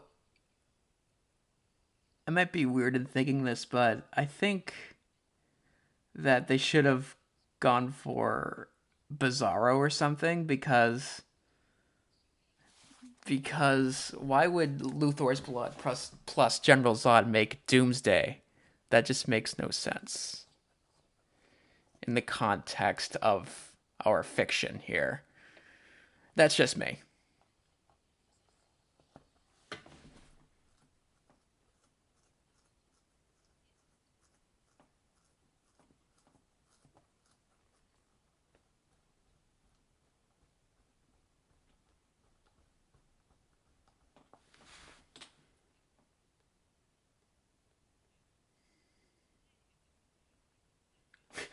Planning.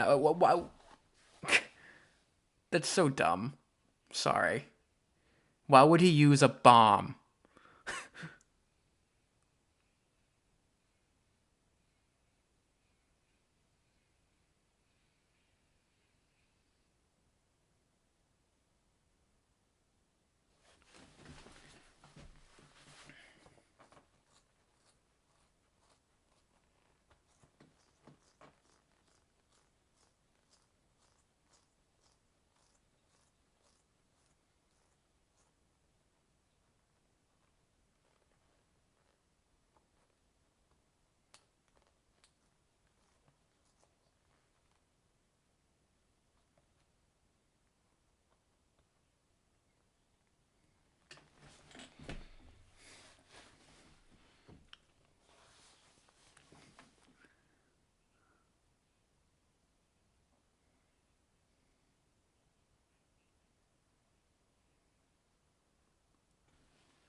Oh my god, really? Again, I think that's so dumb. He was just there in the room.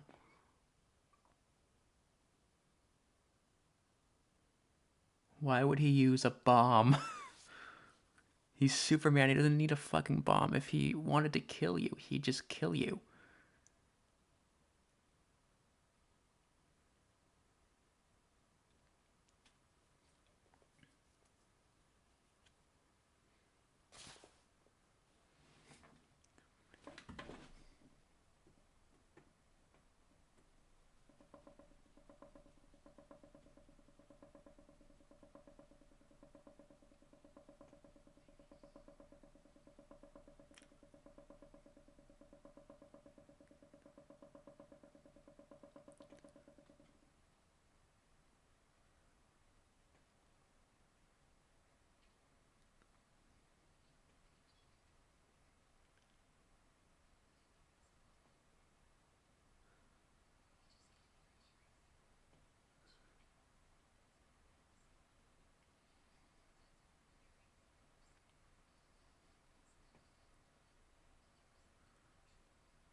Piece it together, Lane.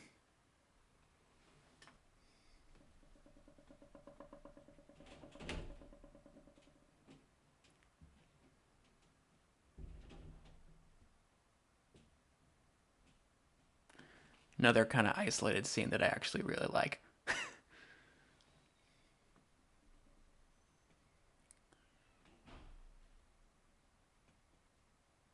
Where Superman kind of learns the lesson that you can't save everyone. There's always going to be some form of collateral damage. Which is sad, but we can't get hung up on it.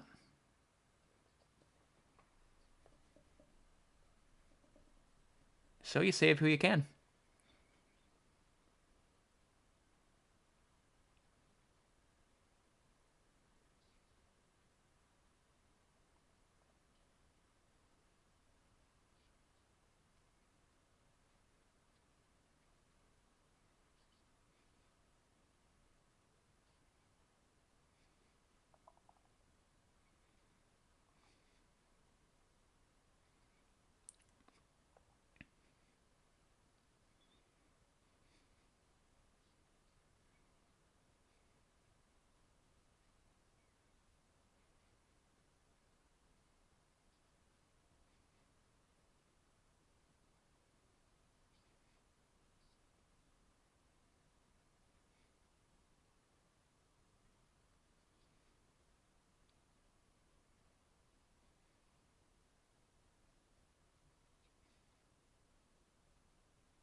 Another scene that I actually really like, right here.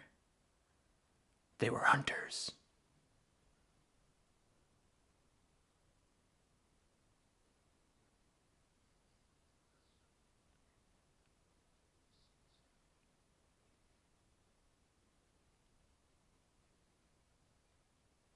Oof.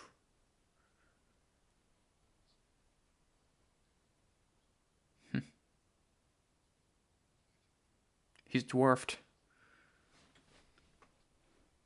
What was it all worth with a Superman running around?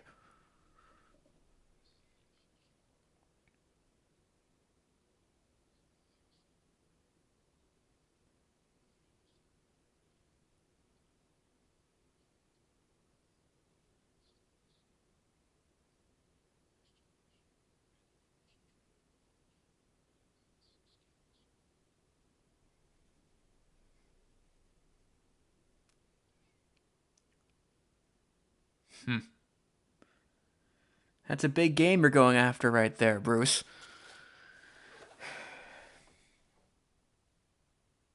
Yeah, Alfred, there's nothing you can do. He's gone.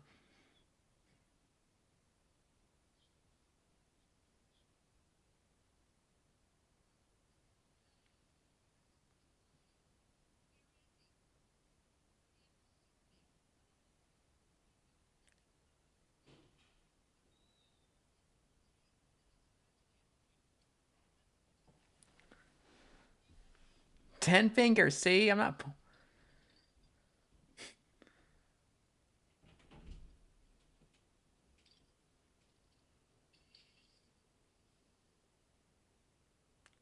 So we need a damsel in distress. And Lois is tied up at the moment. So... you get this.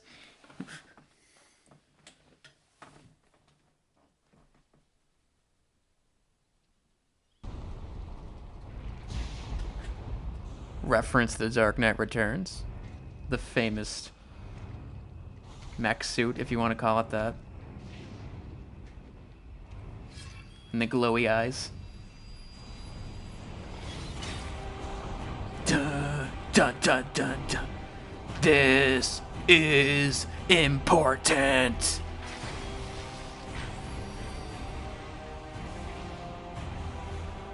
Look at this.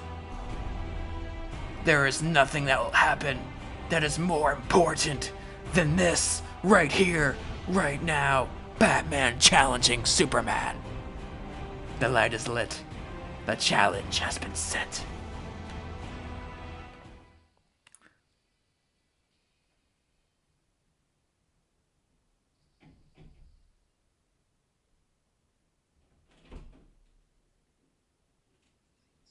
Yes, he is.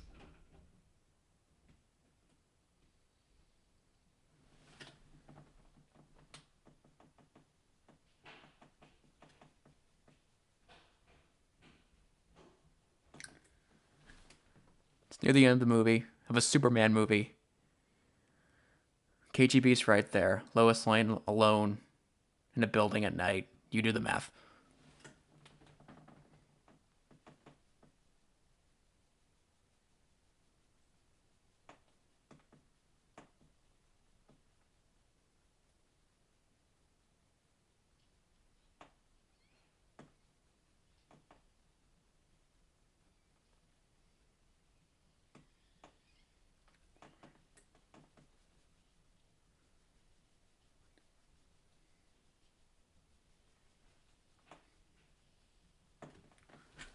Ta-da.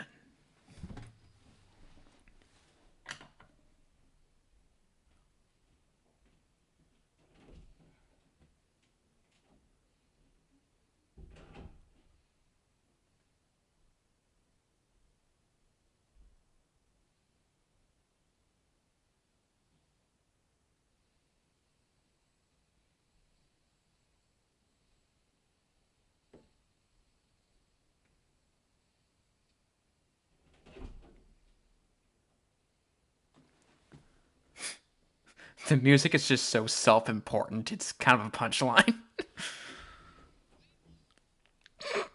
Hello there. Hello. It's me.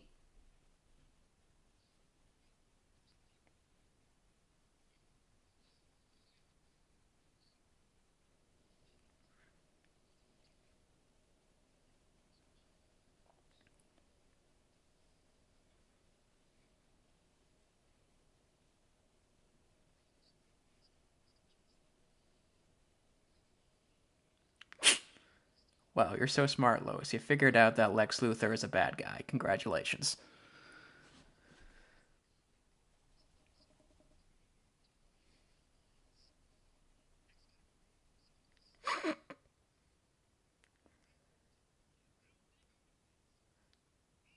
Are you sure your name's not Arthur, buddy?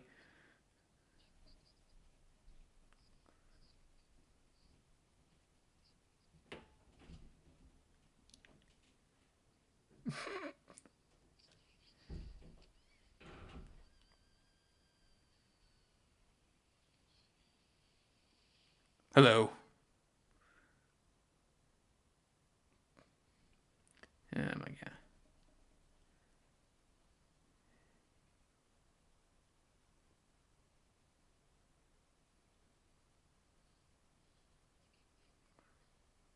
Kiss me, my love.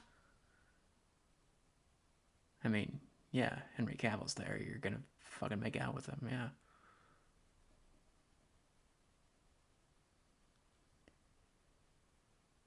What a beautiful man that guy is.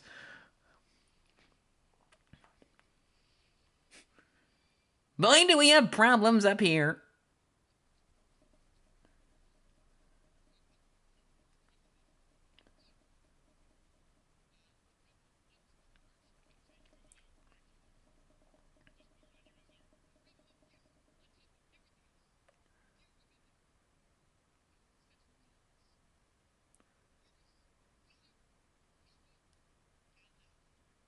Clark Joseph Kent.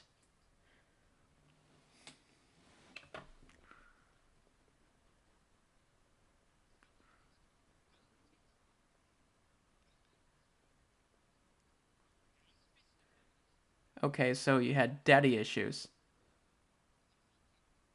Okay. So now you're mad at Superman for not saving you from your father. So we went from paranoia to envy to daddy issues, with nothing really consistent connecting them all.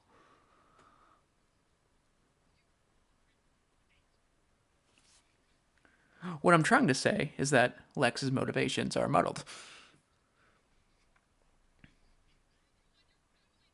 Jesus. It's so. This is hard to struggle to listen to this asshole.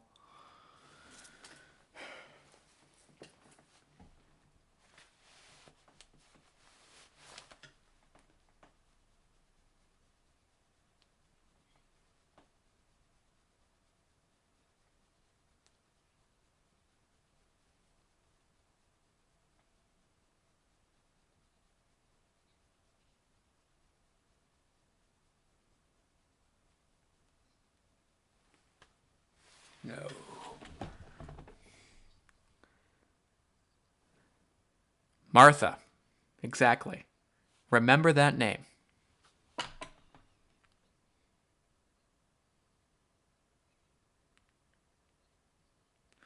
This is kind of stupid because this motive for Superman to go and fight Batman pretty much undoes all of that judge, jury, and executioner shit that he was whining about before. So this is what he cares about, really. His own personal interests. Indeed. Very objectivist indeed.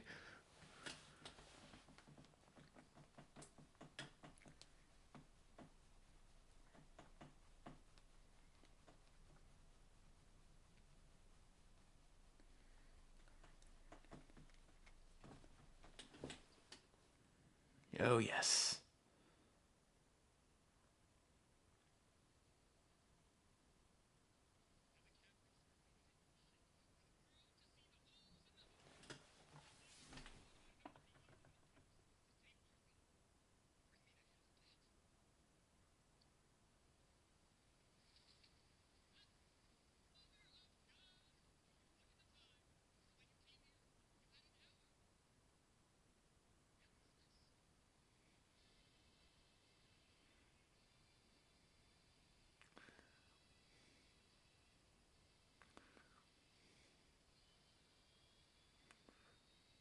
This is important.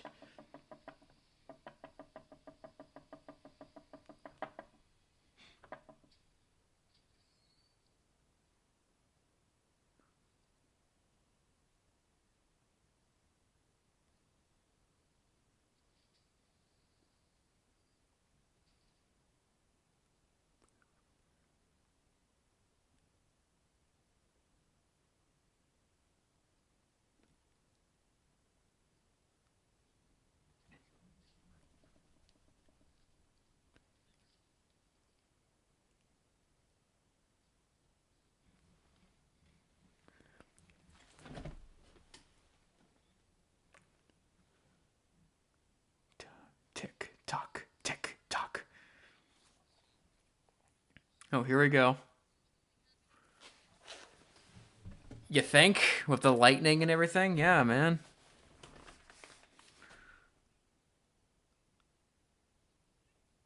Walk, walk, walk, walk, walk. Diana's just like, oh, God. Fucking man's world.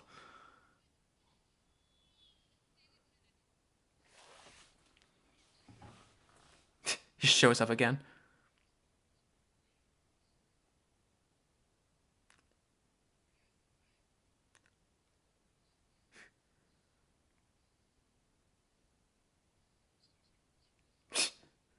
Oh, there's your Superman, everybody.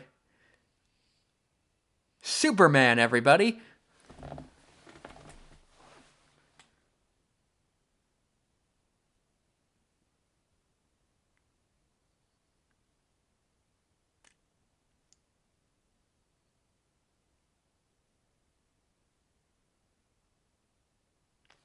Oh, boy.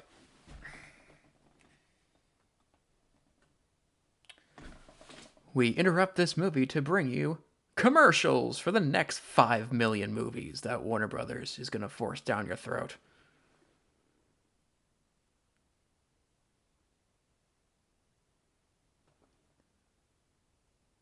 Wonder Woman coming June 2017. Please watch it. Hey, it's Chris Pine on the left.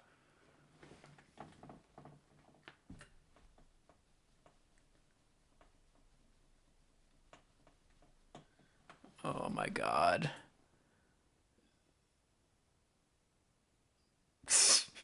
I love how they took the time to design the logos.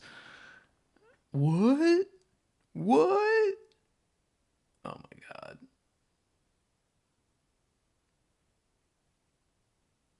It's so fucking cynical. It really is. Duh, duh, duh, duh. It's the Justice League, and it's coming.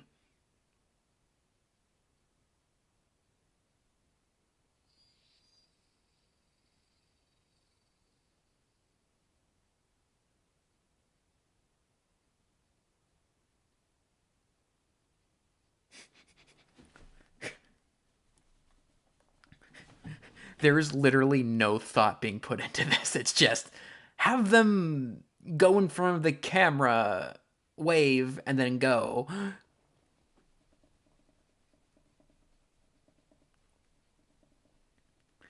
Again, we interrupt this movie to bring you trailers for future movies. Because that's what you paid $12.50 to see.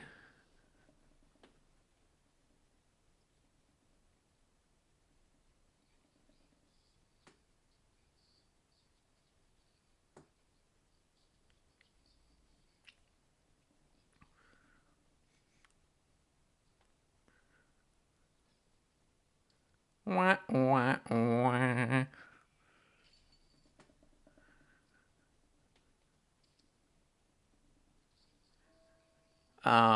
Question, where'd you get that?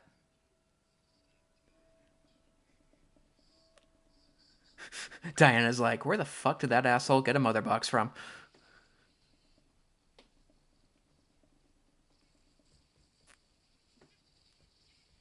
Looks terrible, Jesus.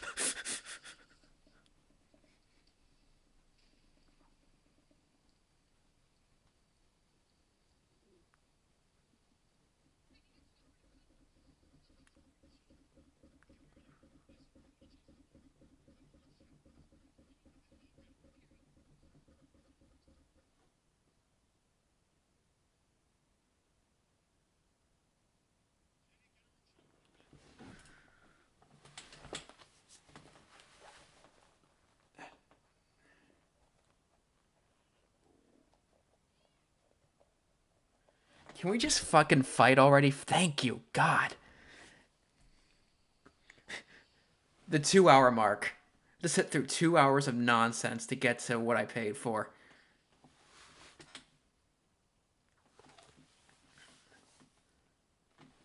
Want to play a game, Superman?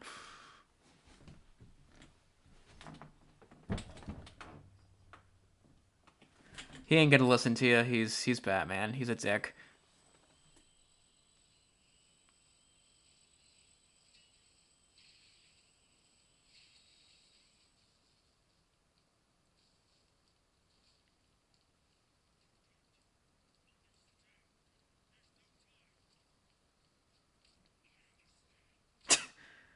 Get wrecked. Jeez.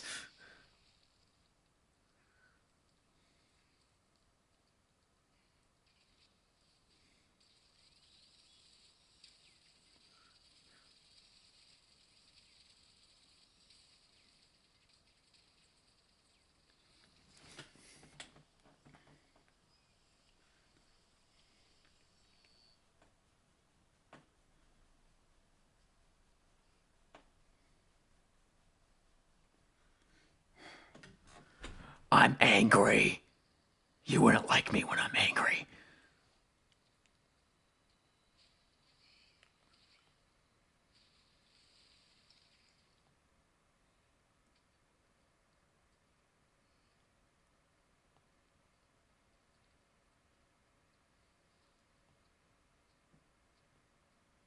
I love that it's raining too. Oh, that would kill most mortals, but alright. Suppose that's the armor.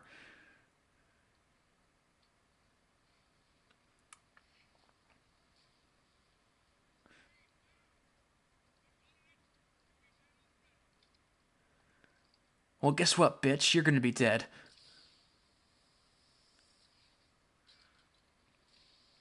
I keep thinking about the sketch in Robot Chicken where Batman's like, I give no fucks. Look at all the fucks I give. If I was in a fuck store, we'd be fresh out because I don't give a fuck.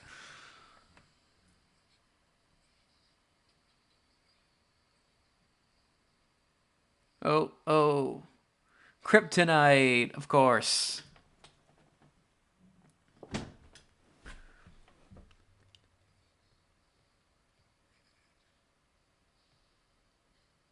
That's fear. And I am the night.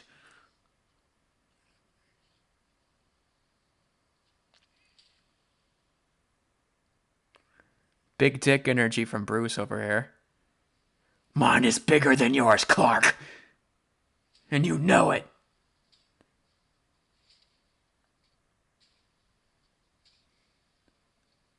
A sturdy 12 inches.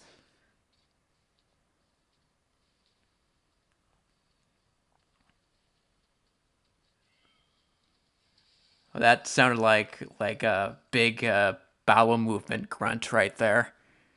Oh. Again, I really like the music. Really gets the job done.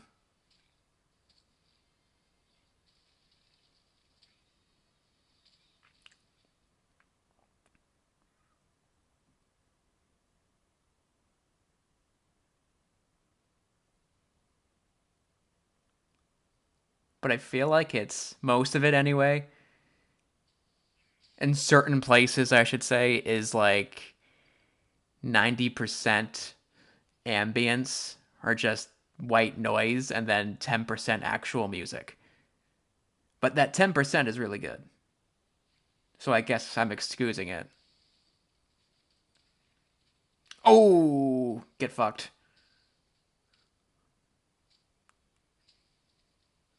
Reminds me of the Brad Marchand clown punches against Vancouver. Only Mason Raymond wasn't Superman. Oh! Bruce is just like, can we talk about this now? I immediately regret this decision. This was not smart on my behalf.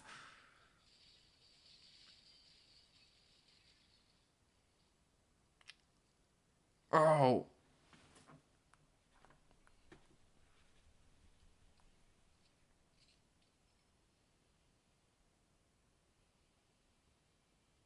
Batman.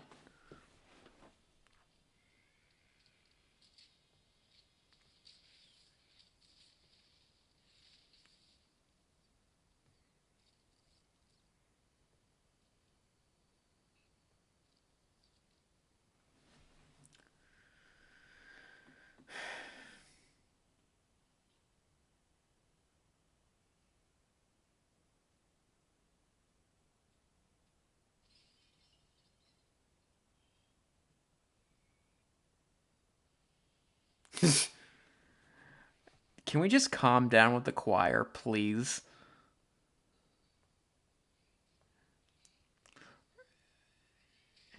He's throwing the kitchen sink at him. Ha ha!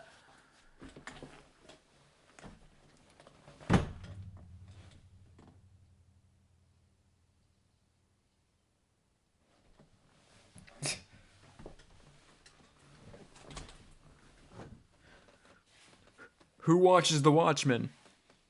Little little Easter egg for all you Snyder fans out there. Oh,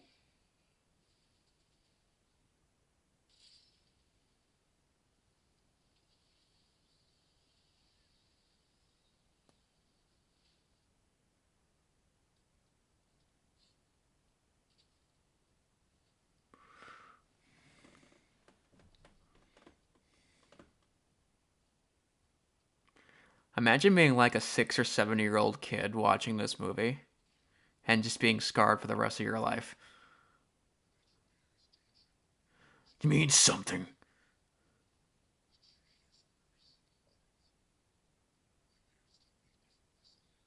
Dying in the gutter for no reason at all.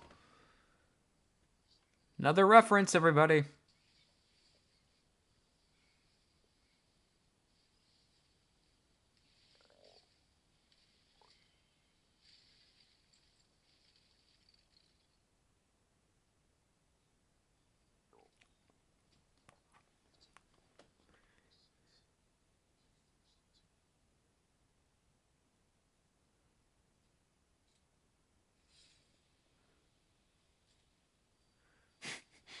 Oh, it's the Spear of Destiny, everybody. Because Snyder is just known for being too subtle.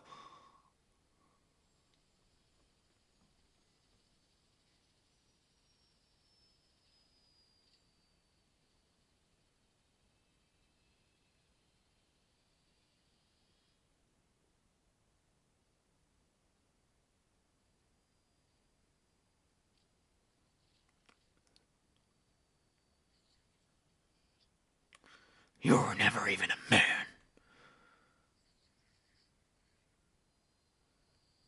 The anger.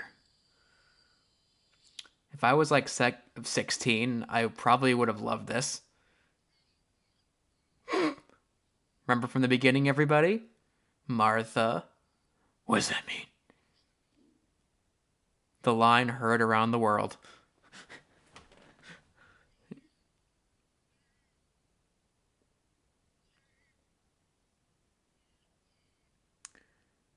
Okay, I want to say this about the Martha thing. In theory, it makes sense because this is meant as sort of Batman's moment or the conclusion of his arc, where he realizes that he's on the other side of the gun that cut down Thomas and Martha Wayne, and that he's truly kind of coming to terms with what he had become, and him sort of realizing that Superman is just as much of a human as he is through his human mother. But the execution is just terrible. Why did you say that name? Oh, Dan, I'm so sorry you had to say those lines.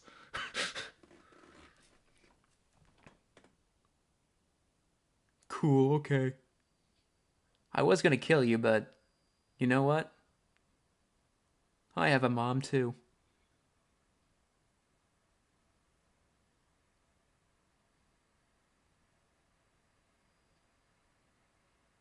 Aw, Bruce, you have compassion.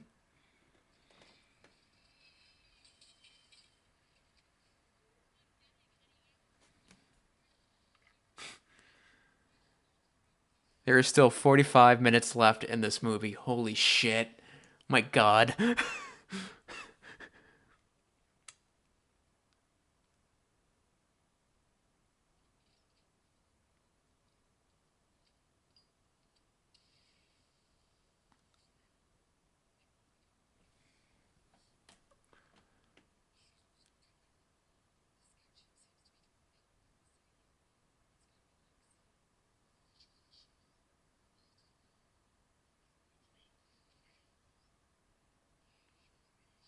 Martha won't die tonight.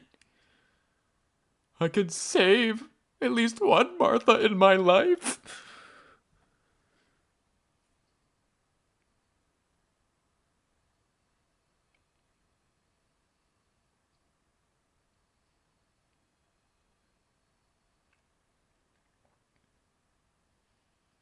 Fly, Superman, fly. I will say the bat wing looks really cool.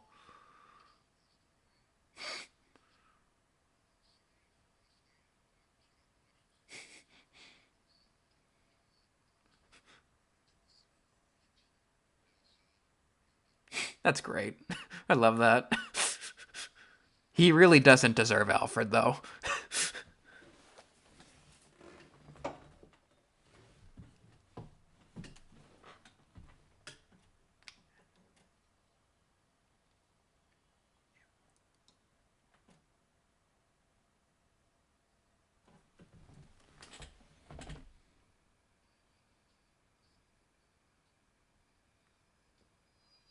Clever. Way to be sneaky, Batman. Jeez.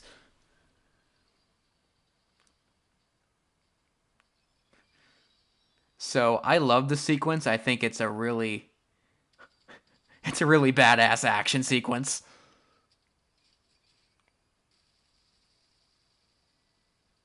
But the thing is, we were meant to have witnessed just now the conclusion of Batman's arc, where Batman had rediscovered his empathy and compassion for humanity. So it's reasonable to assume that he would go back to his old self and not, murder people, but he kind of doubles down on it here, so it kind of negates what we just saw, which is kind of like, wow, okay. But again, that's a nitpick. This This scene is awesome. I love it.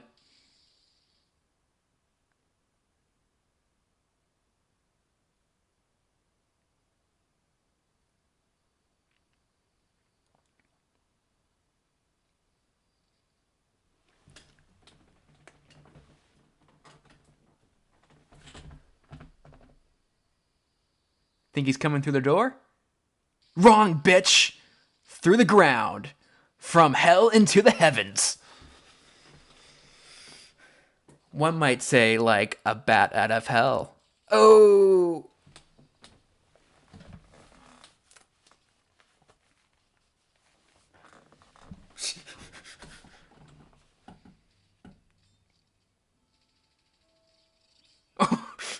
Right through him.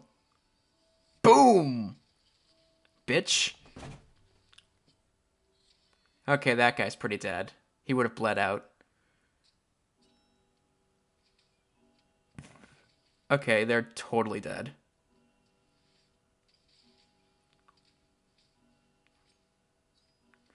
Ooh, boom!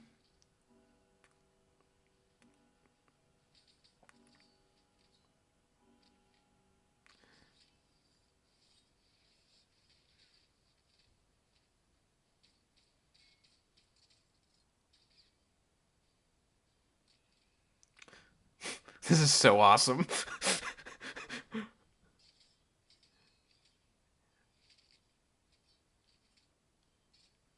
My John. Oh my god.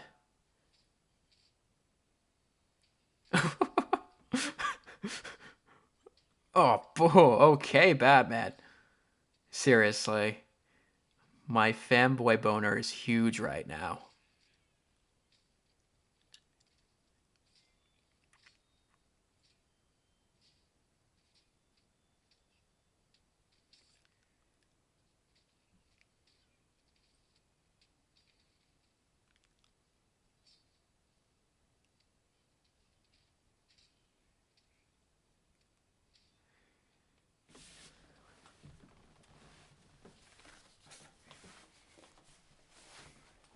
And then he goes out of his way to stab this dude. Boom!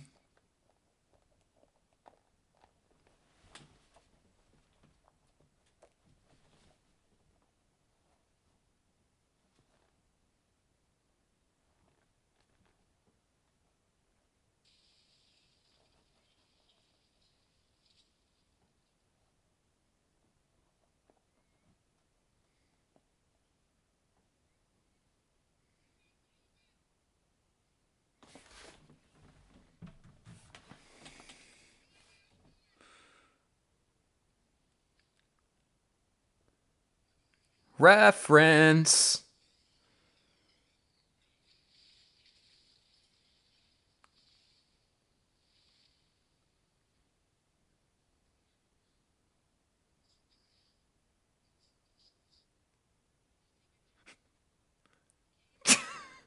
I love how they do that, like, lighthearted quippiness right after a really brutal action sequence.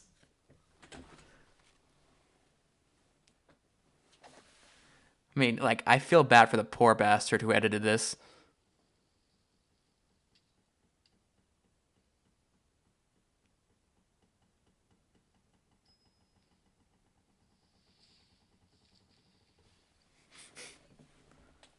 Okay, Jesus Christ. Oh my god. Can someone tell Eisenberg this shit isn't working? I do like this moment.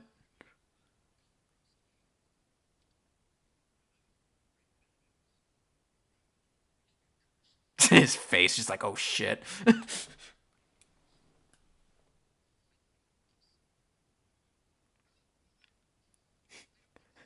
Cavill's just so stiff.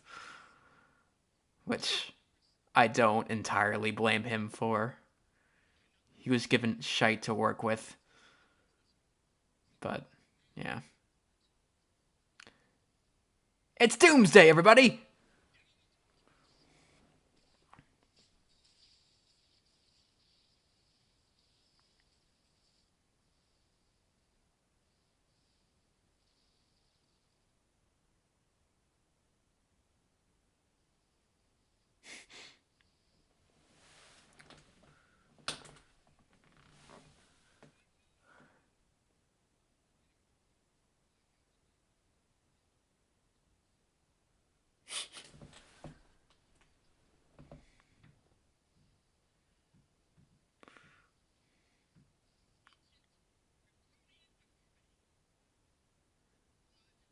Of my blood.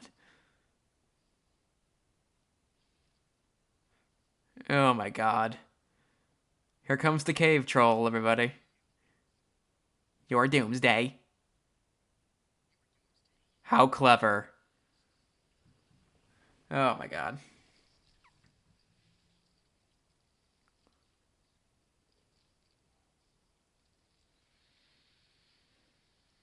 Like, how does that come from Zod and Luthor? That makes no sense.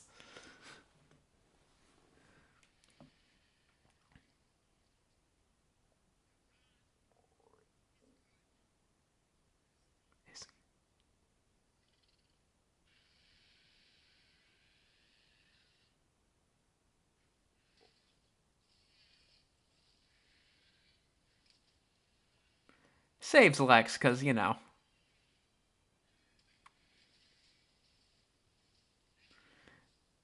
I mean, I suppose they needed something to fight.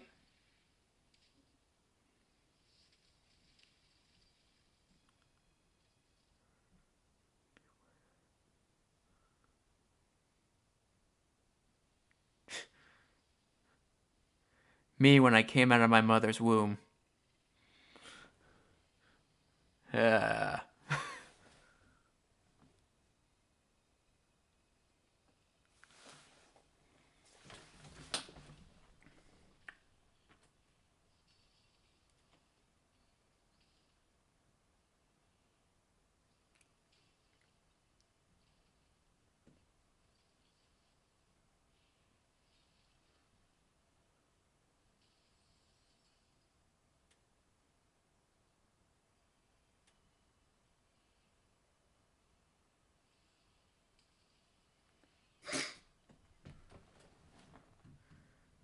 oh my god. It looks really bad. The Doomsday. Like, I remember in theaters in 2016 when it first came out, I'm like, okay, that doesn't look bad. But now watching at home on my TV, it just, oh my god. It looks like something out of a PS2 game.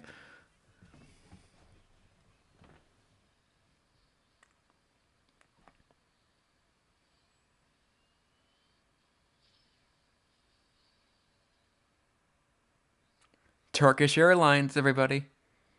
At Ralph the Movie Maker.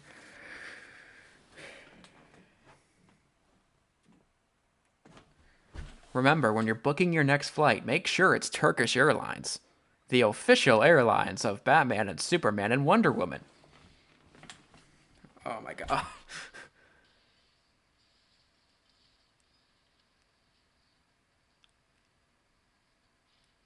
This movie also is just kind of visually gross and not appealing at all to look at. Oh my god. This looks like Enter the Matrix for the GameCube.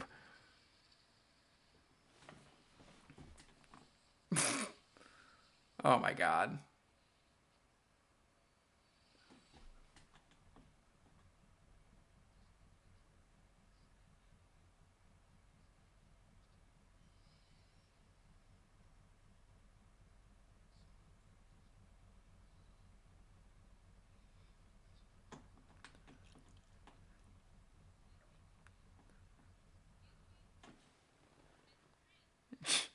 Yeah, this was supposed to be like a thing for the end. Oh, look, it's Wonder Woman.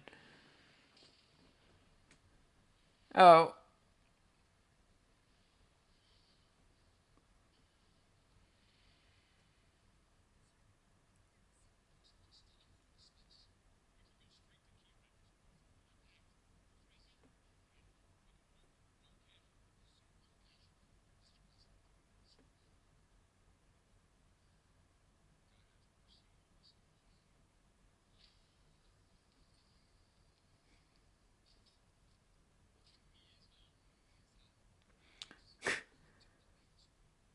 Oh my god.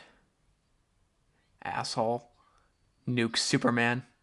Butthole.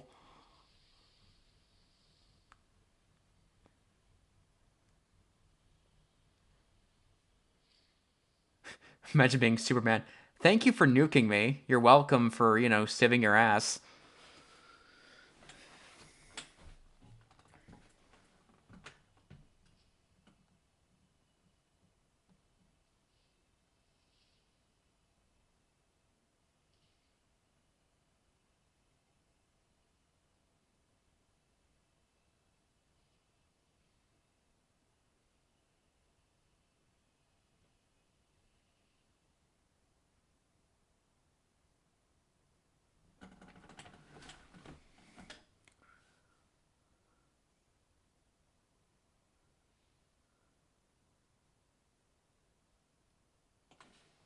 Another thing I'll say about this movie is that it's so visually gross. Like you get a lot of browns and yellows and puke greens.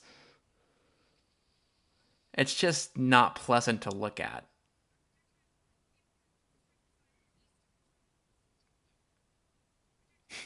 It's uninhabited, which means there can be no collateral damage, as with Man of Steel. See, we learned our lesson.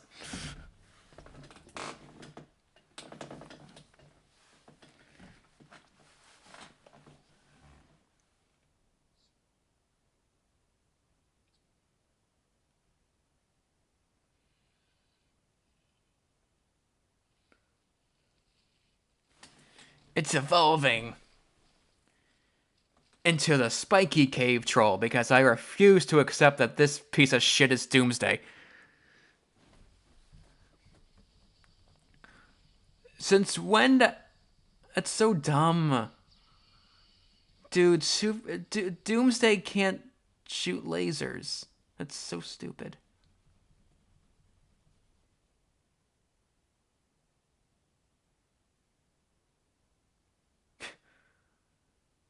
Kind of looks like Pizarro.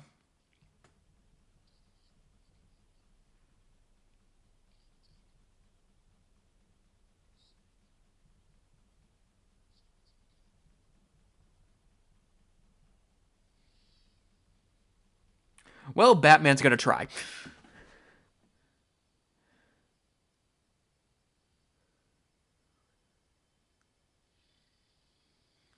Oh my god.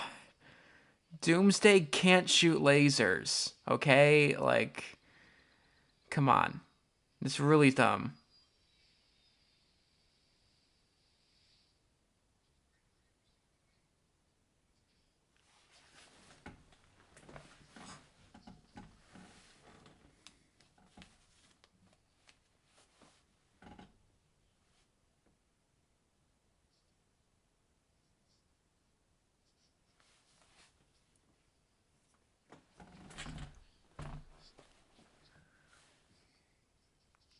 Now, see, Brucey, that's a bad idea. Why would you want him to get him to chase you to the populated area?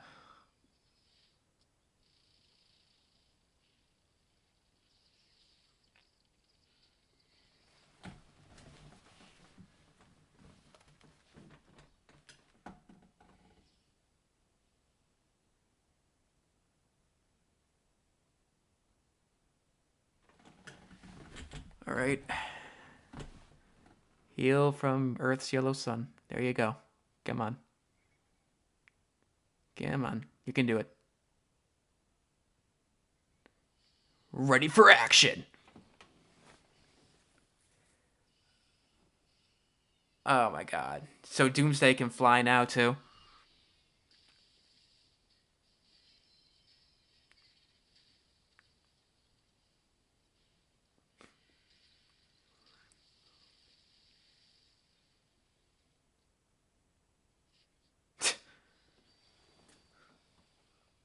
Our superhero movie can have swears because we're edgy.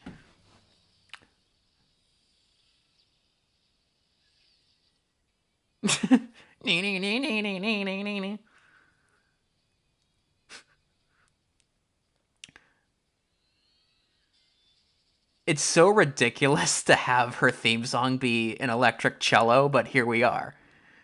It's pretty great, to be honest. Oh my god. It's so exhausting. Oh my. Again, the film is so grotesque to look at.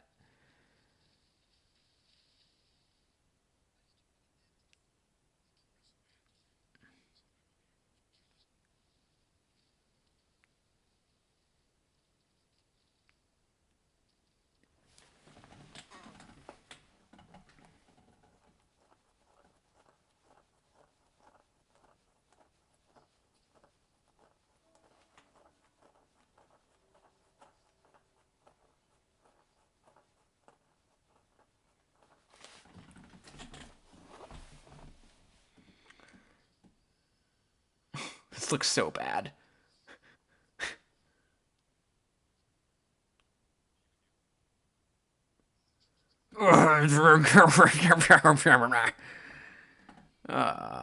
You sent her an email like an hour ago, Bruce. She's with you, okay?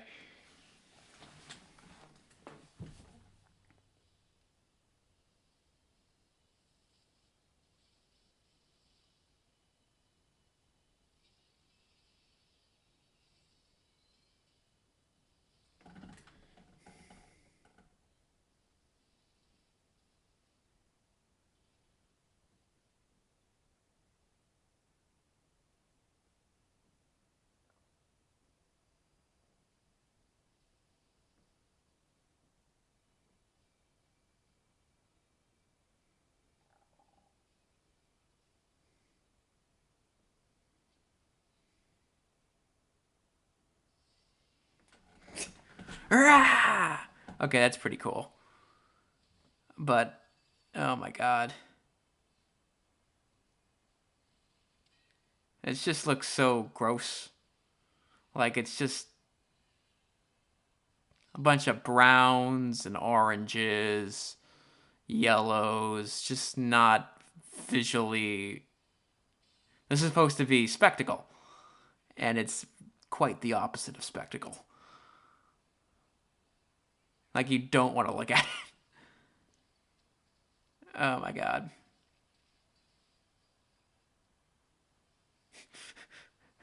Bruce is just like, okay, this is above my pay grade.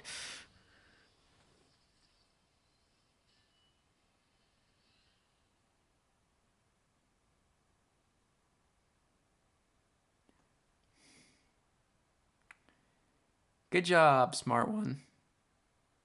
Good job. Way to go.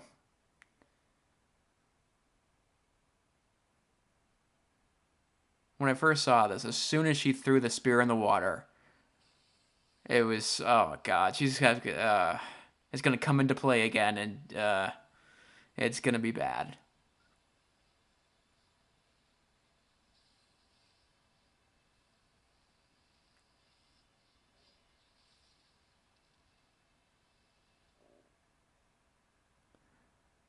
Are you fucking kidding me, Lois?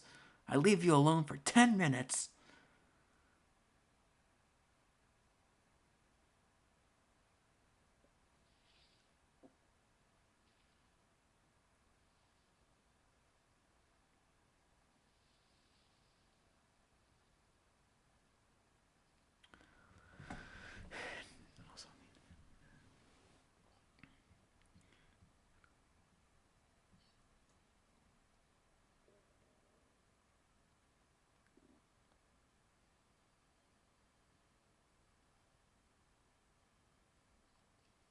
Just.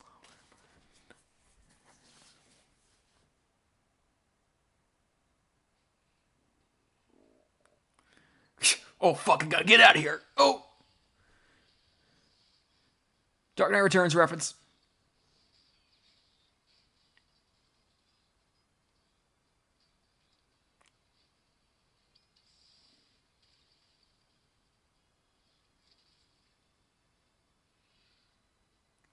Woo!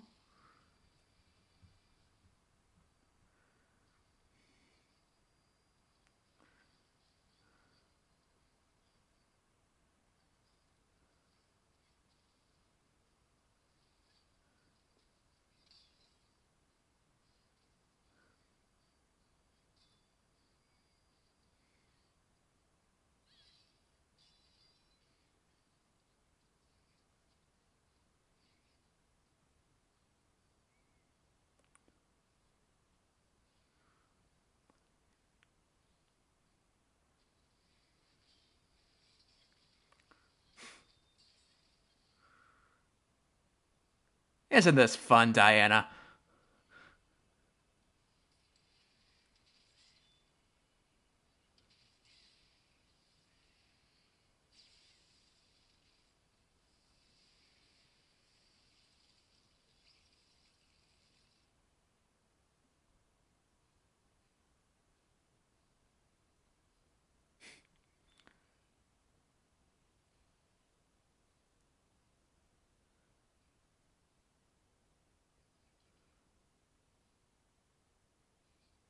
Oh, Jesus.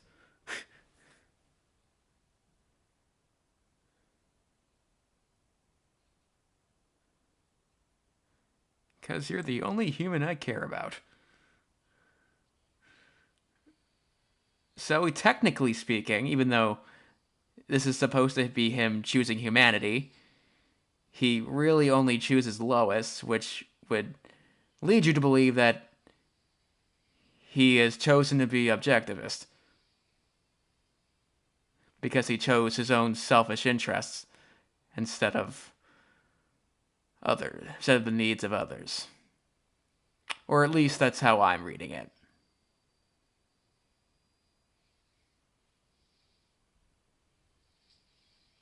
Ah! You know what I hate? I hate the way Doomsday kills Superman. Right here, it's just one stab and he's dead. See, in the Death of Superman animated movie and in the comic book, it's sort of like a slow burn. Like during the fight, he's slowly having his life taken from him with each punch. But here, it's just one fell swoop and he's dead. With an Excalibur reference. It's just kind of lame. Dun dun dun. Oh, they reused audio from Man of Steel. Wonderful.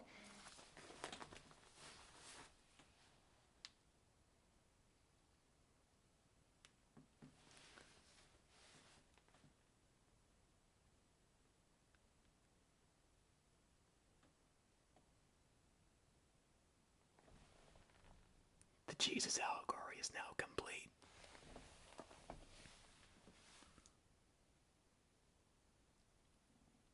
And he does the full Jesus pose once again because in the last movie it was just too subtle, you know.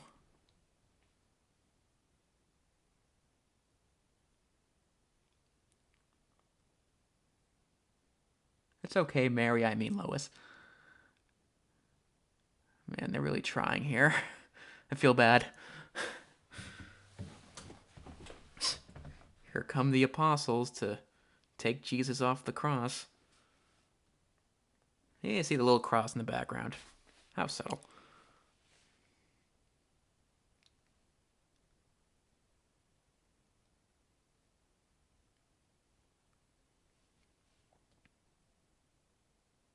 Again, imagine being like 10 years old and watching this movie. The years and years of therapy that will ensue.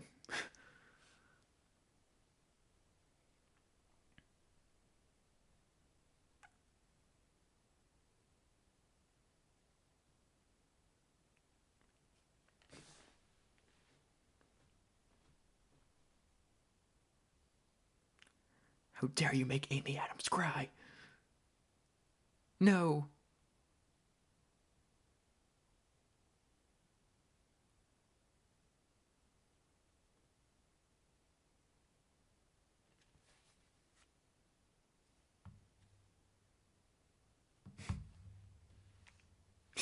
Batman always have to be mysterious and brooding, coming out of the shadows.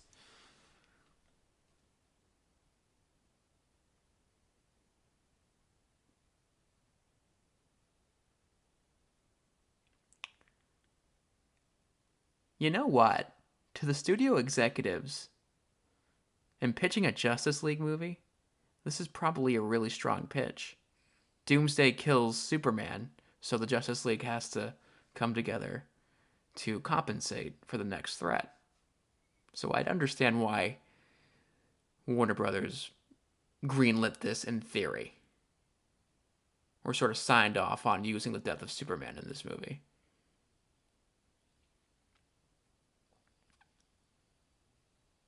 It's Steppenwolf! Oh no!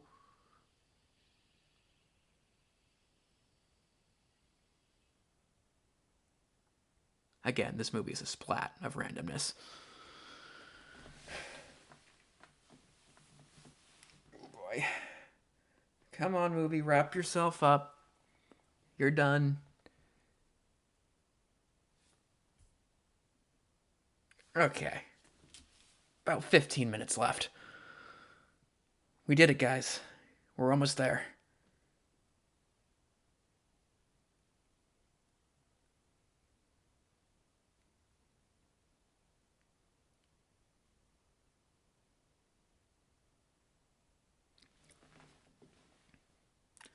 The score here is pretty nice, admittedly.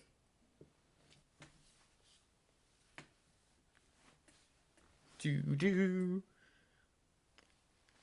Oh, the tragedy. And mysteriously, on the same day, Clark Kent is also dead.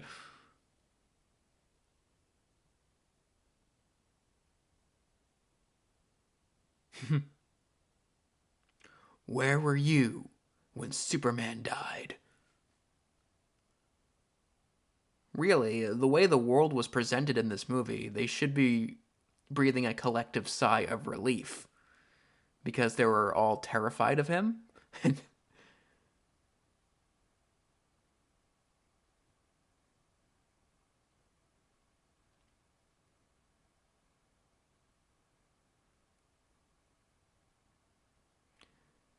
Pay no attention to Clark Kent dying on the same night in the same battle. That's completely unrelated. Clark Kent wasn't Superman. That's just crazy talk. Come on.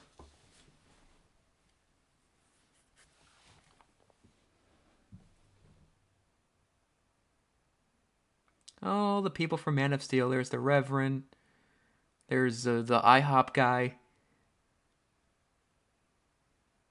Lawrence Fishburne, of course. Lawrence Fishburne, of course. The girl from the Daily Planet. Picture of Kevin Costner. Diane Lane, of course.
I like this part too, the bit with the dual funerals for Clark and Superman.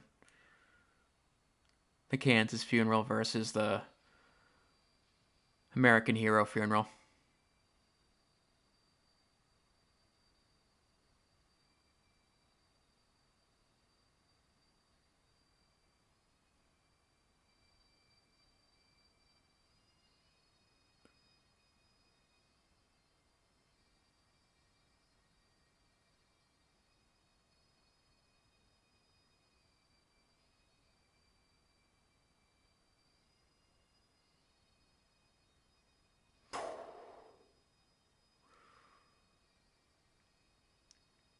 Babs!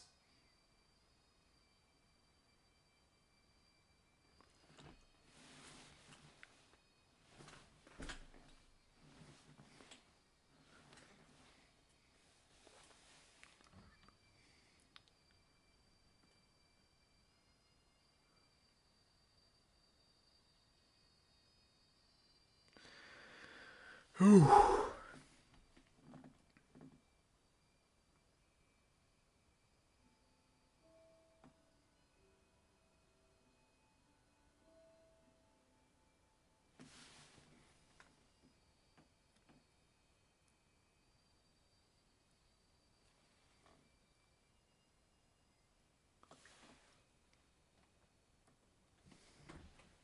Snyder slow motion.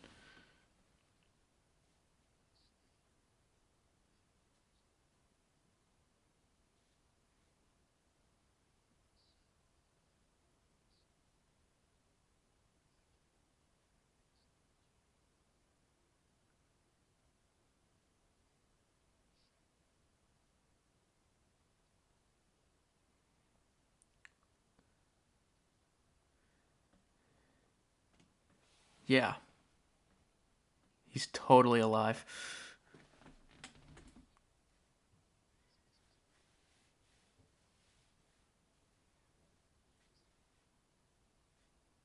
Wonder who that is.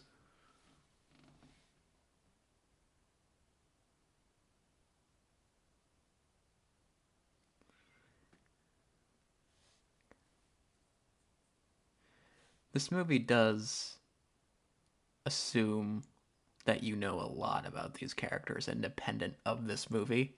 So I can't like imagine being like a casual fan going to see this and how kind of confused those people were when they saw this.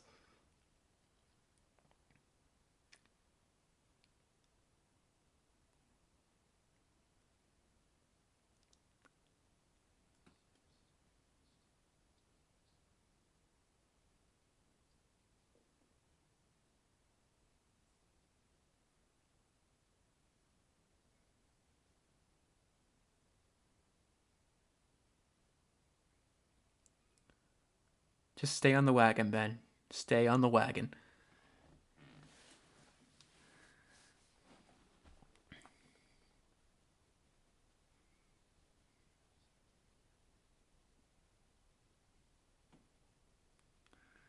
Oh, jeez. Come on. Just wrap yourself up.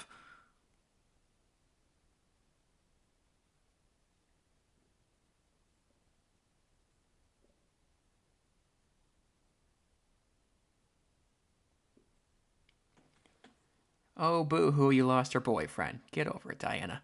Jesus. Men are still good. We kill. We betray one another.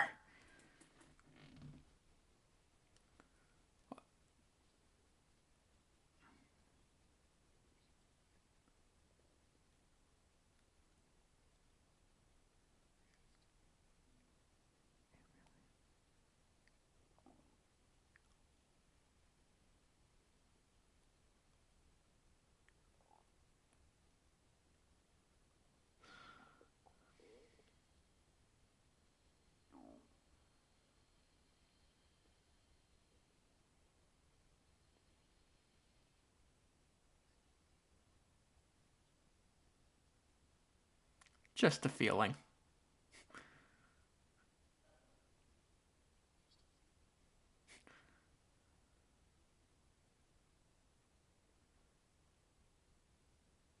You deserve better, Ben.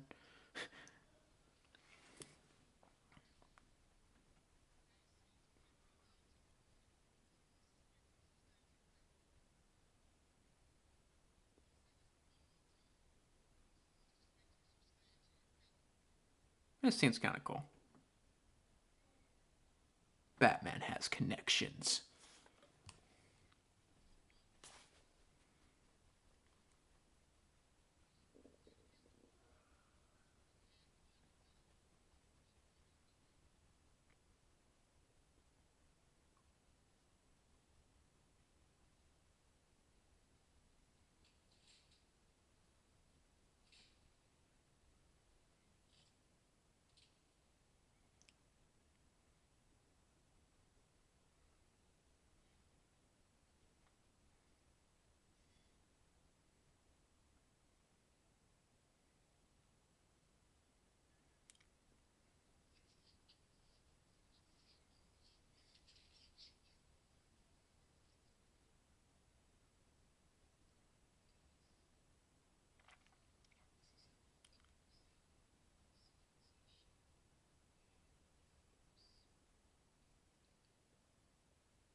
But not for you, buddy.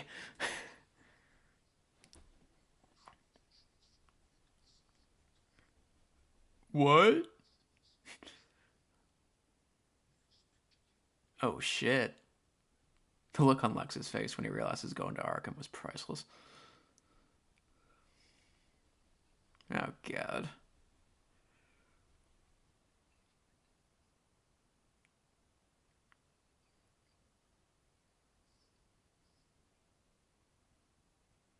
Seriously?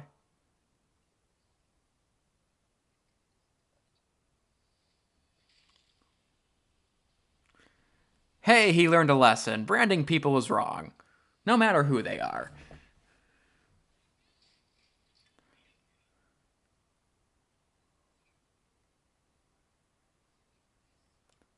For the unity, mother.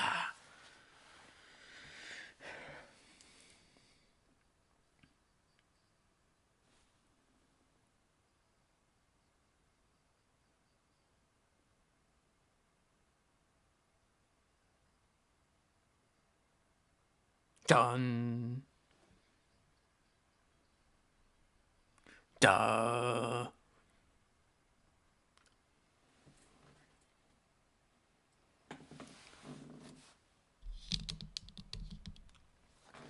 Well then. That was so cringy. My God. Okay.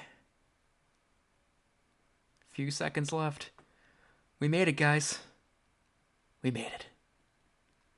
We are to be commended for sitting through this dreck.